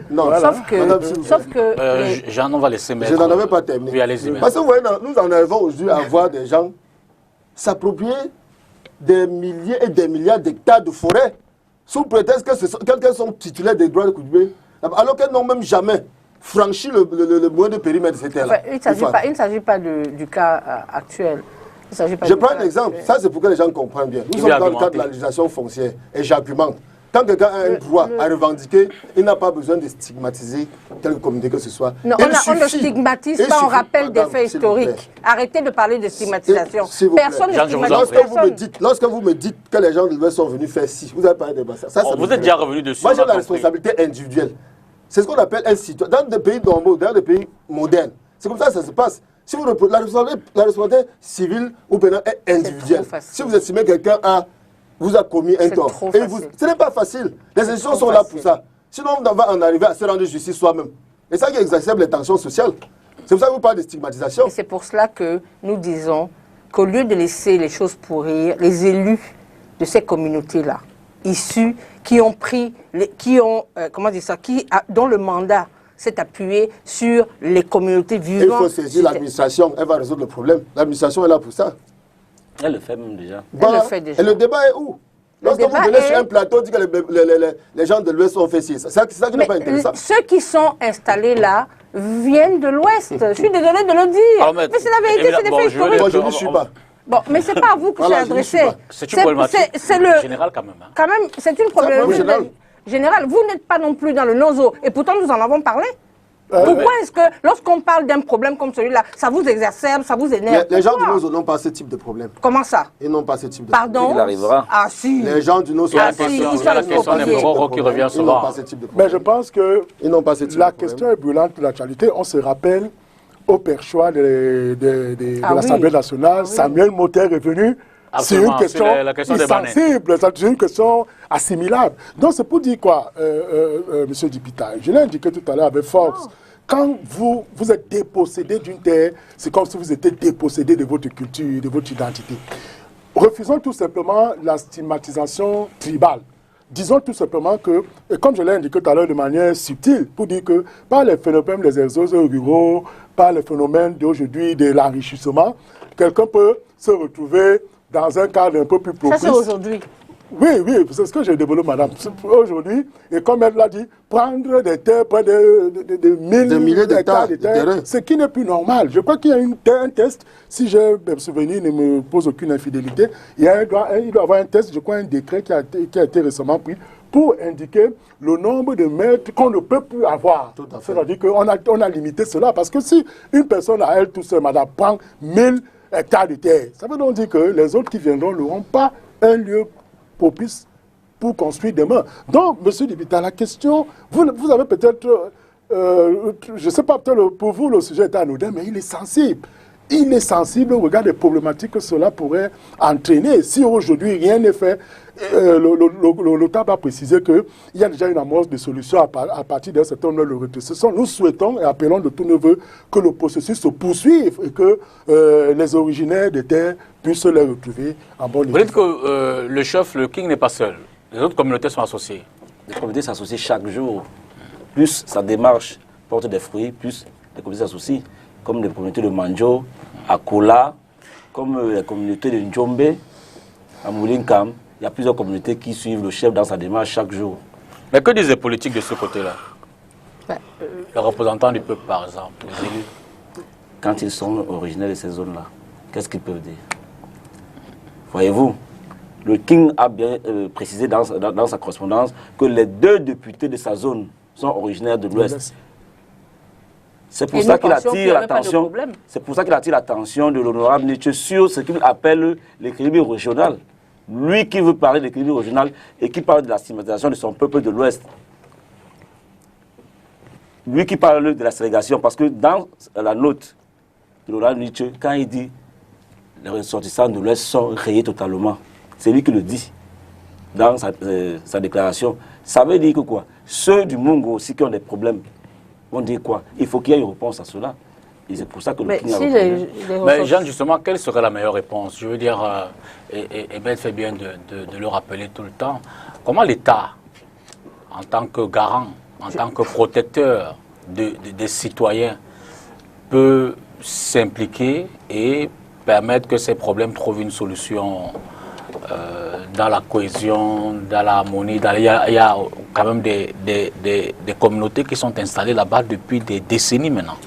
Bien, moi je pense que c'est comme lorsque la route passe, il y a des communautés qui sont installées et puis on les exproprie pour les envoyer sur la propriété de l'État, parce que l'État a des terres aussi par ailleurs. L'État n'a qu'à se trouver, à comment dire ça, reloger, dédommager, je ne sais pas comment dire ça, ces personnes qui se revendiqueraient comme ayant viabilisé ou développé ces zones-là. Je pense qu'il faut se dire que le véritable problème qui se pose, c'est, même lorsqu'on parle de viabilisation, ces terres-là étaient exploitées par les populations qui y vivaient. Elles ont été chassées du fait de l'instauration de la terreur. Et lorsque j'ai parlé de terrorisme tout à l'heure, on m'a dit qu'il y a une définition internationale. Sauf que la définition internationale ne m'intéresse pas. Ce qui m'intéresse, c'est le fait de constater que dans une zone précise de notre pays, on a instauré la terreur comme étant une politique de management pour faire partir les populations propriétaires. Parce que voyez-vous, que ce soit dans le Mboui, que ce soit à Oum, aucune famille n'est attaquée que si elle n'a pas de propriété foncière. Seuls ceux qui sont propriétaires fonciers sont chassés, tués dans des circonstances atroces qui créent la terreur de la famille quitte la zone. En réalité, c'est pour s'approprier les terres. C'est ça le but. C'est pourquoi j'ai dit tout à l'heure, j'ai signalé que faites attention parce qu'on dit des choses On pense que c'est de la politique politicienne, on pense que derrière ça, bon, c'est des illuminés et des drogués qui s'agitent, mais ces drogués et ces illuminés-là, s'il y en a, ils sont pilotés par des personnes qui ont des velléités et des missions bien précises qu'ils sont en train de mener. Et c'est ces personnes-là, justement, qui manipulent ces jeunes-là, qui aujourd'hui sont contre d'éventuelles négociations. Alors moi, je dis ceci, il y a une façon de résoudre ce problème, il faut qu'il soit résolu. Maître Kenyé l'a indiqué, il y a le droit foncier, il y a les institutions judiciaires qu'il faut saisir. Je pense que la démarche des chefs, parce que nous parlons aussi du chef Eyambe qui a pris la parole, mais il n'est pas le seul dans cette commission, parce que j'ai eu le temps de faire des recherches, il n'est pas le seul dans cette équipe-là. Il y a plusieurs chefs du Mungo. Et même si Maître Kenyé ne leur reconnaît aucune espèce d'importance, il n'en demeure pas moins que c'est un pouvoir traditionnel avéré. C'est des chefs qui, lorsqu'ils prennent la parole, ils sont écoutés par leur population. Et les populations comptent sur ces chefs-là pour mener cette tractation et avec l'État et avec ceux qui se sont installés sur ces terres-là, de telle sorte que la cohabitation ne se trouve pas, on va dire, violemment perturbée. Parce que je pense que si les populations du Mungo étaient violentes, on aurait déjà vu des velléités de violence. Mais pour le moment, je pense depuis plus de 40 ans, les gens sont dans une logique de pacification, dans une démarche pacifique.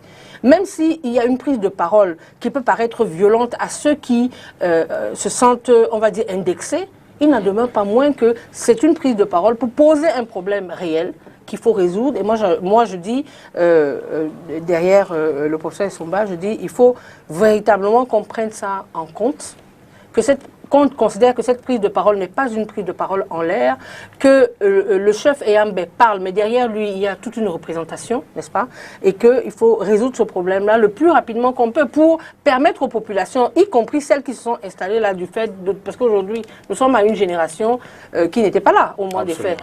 C'est aujourd'hui des héritiers, c'est aujourd'hui des descendants qui se trouvent, je dis, embrigadés dans une histoire dont ils n'ont sur laquelle ils n'ont aucune responsabilité. Il faut donc trouver des solutions pour résoudre ce problème, mais il faut le résoudre.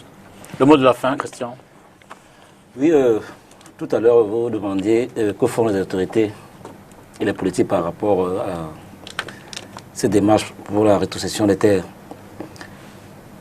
Nous avons constaté que l'administration fait son travail, même si ce travail est fait de façon lente, mais il aboutit toujours à quelque chose. Du côté des politiciens, c'est un peu difficile parce que très régulièrement, pendant les campagnes électorales, le maître mot qui circule, c'est qu'en effet, si vous portez à l'Assemblée nationale ces natifs, ils iront pour revendiquer les terres. Immédiatement, la carte tourne. L'électeur, immédiatement pour protéger son lopin de terrain, ne devient plus pour l'autochtone, mais plutôt pour l'autre, qui a tenu le langage de la diversion. Nous faisons confiance à nos chefs. Et je vais prendre leur place ici pour parler de ce qu'ils font par rapport à la rétrocession des terres. J'ai voulu expliquer l'esprit de la lettre du King Yambe de Mbele. Il a réagi en tant que chef et il dit souvent que la terre parle avec son propriétaire. Maître Kenyé, le mot de la fin. Moi, je voudrais tout simplement dire que c'est repli identitaire procède tout simplement de la malgouvernance. Si nous étions suffisamment développés, très bien dirigés, nous avions un État fort, on n'en serait pas à discuter des bouts de terre. Pour autant que la culture de toute communauté est protégée. C'est ce que je voudrais dire. Prof. En guise de mot de fin, disent tout simplement que le Cameroun est un État complexe. Complexité culturelle, complexité ethnique, complexité linguistique. C'est pourquoi, pour éviter tout cela, il faudrait que les pouvoirs publics soient très attentifs sur des questions qui sont soulevées comme celles qui sont relatives à la terre.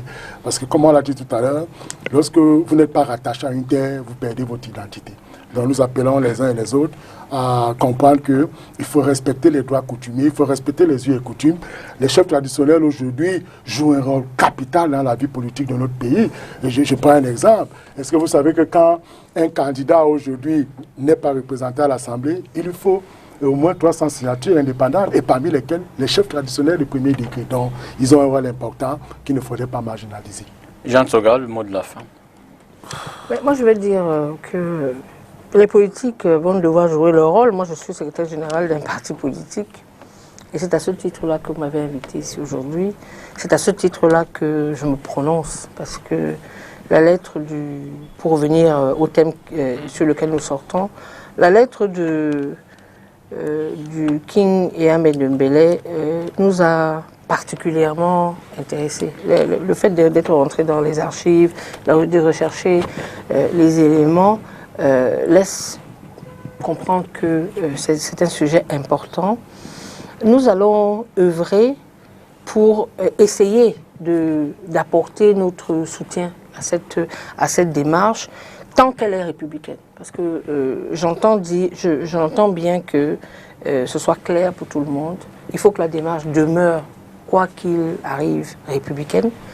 D'ailleurs, je pense que l'indication du grand notable sur ce que 5000 hectares ont déjà été rétrocédés et que des démarches continuent, il y a de bons espoirs que cette affaire finisse d'une certaine manière par être résolue. L'État, je pense que l'État d'une certaine manière se prononce au fur et à mesure que lui sont opposés les écrits du passé. L'histoire est têtue, elle nous amène quelquefois à indiquer les origines de tel ou tel problème. Ce n'est pas parce qu'on stigmatise l'origine, c'est simplement pour indiquer que cela existe. Ça existe aussi par ailleurs, parce que même dans le septentrion, il y a des zones qui ont été, on va dire, occupées à la suite de faits similaires par des peuples qui n'étaient pas originaires, et aujourd'hui ça pose des problèmes fonciers qu'il faut aussi résoudre. Donc la complexité dont a parlé le professeur Essomba est réelle, elle est réelle.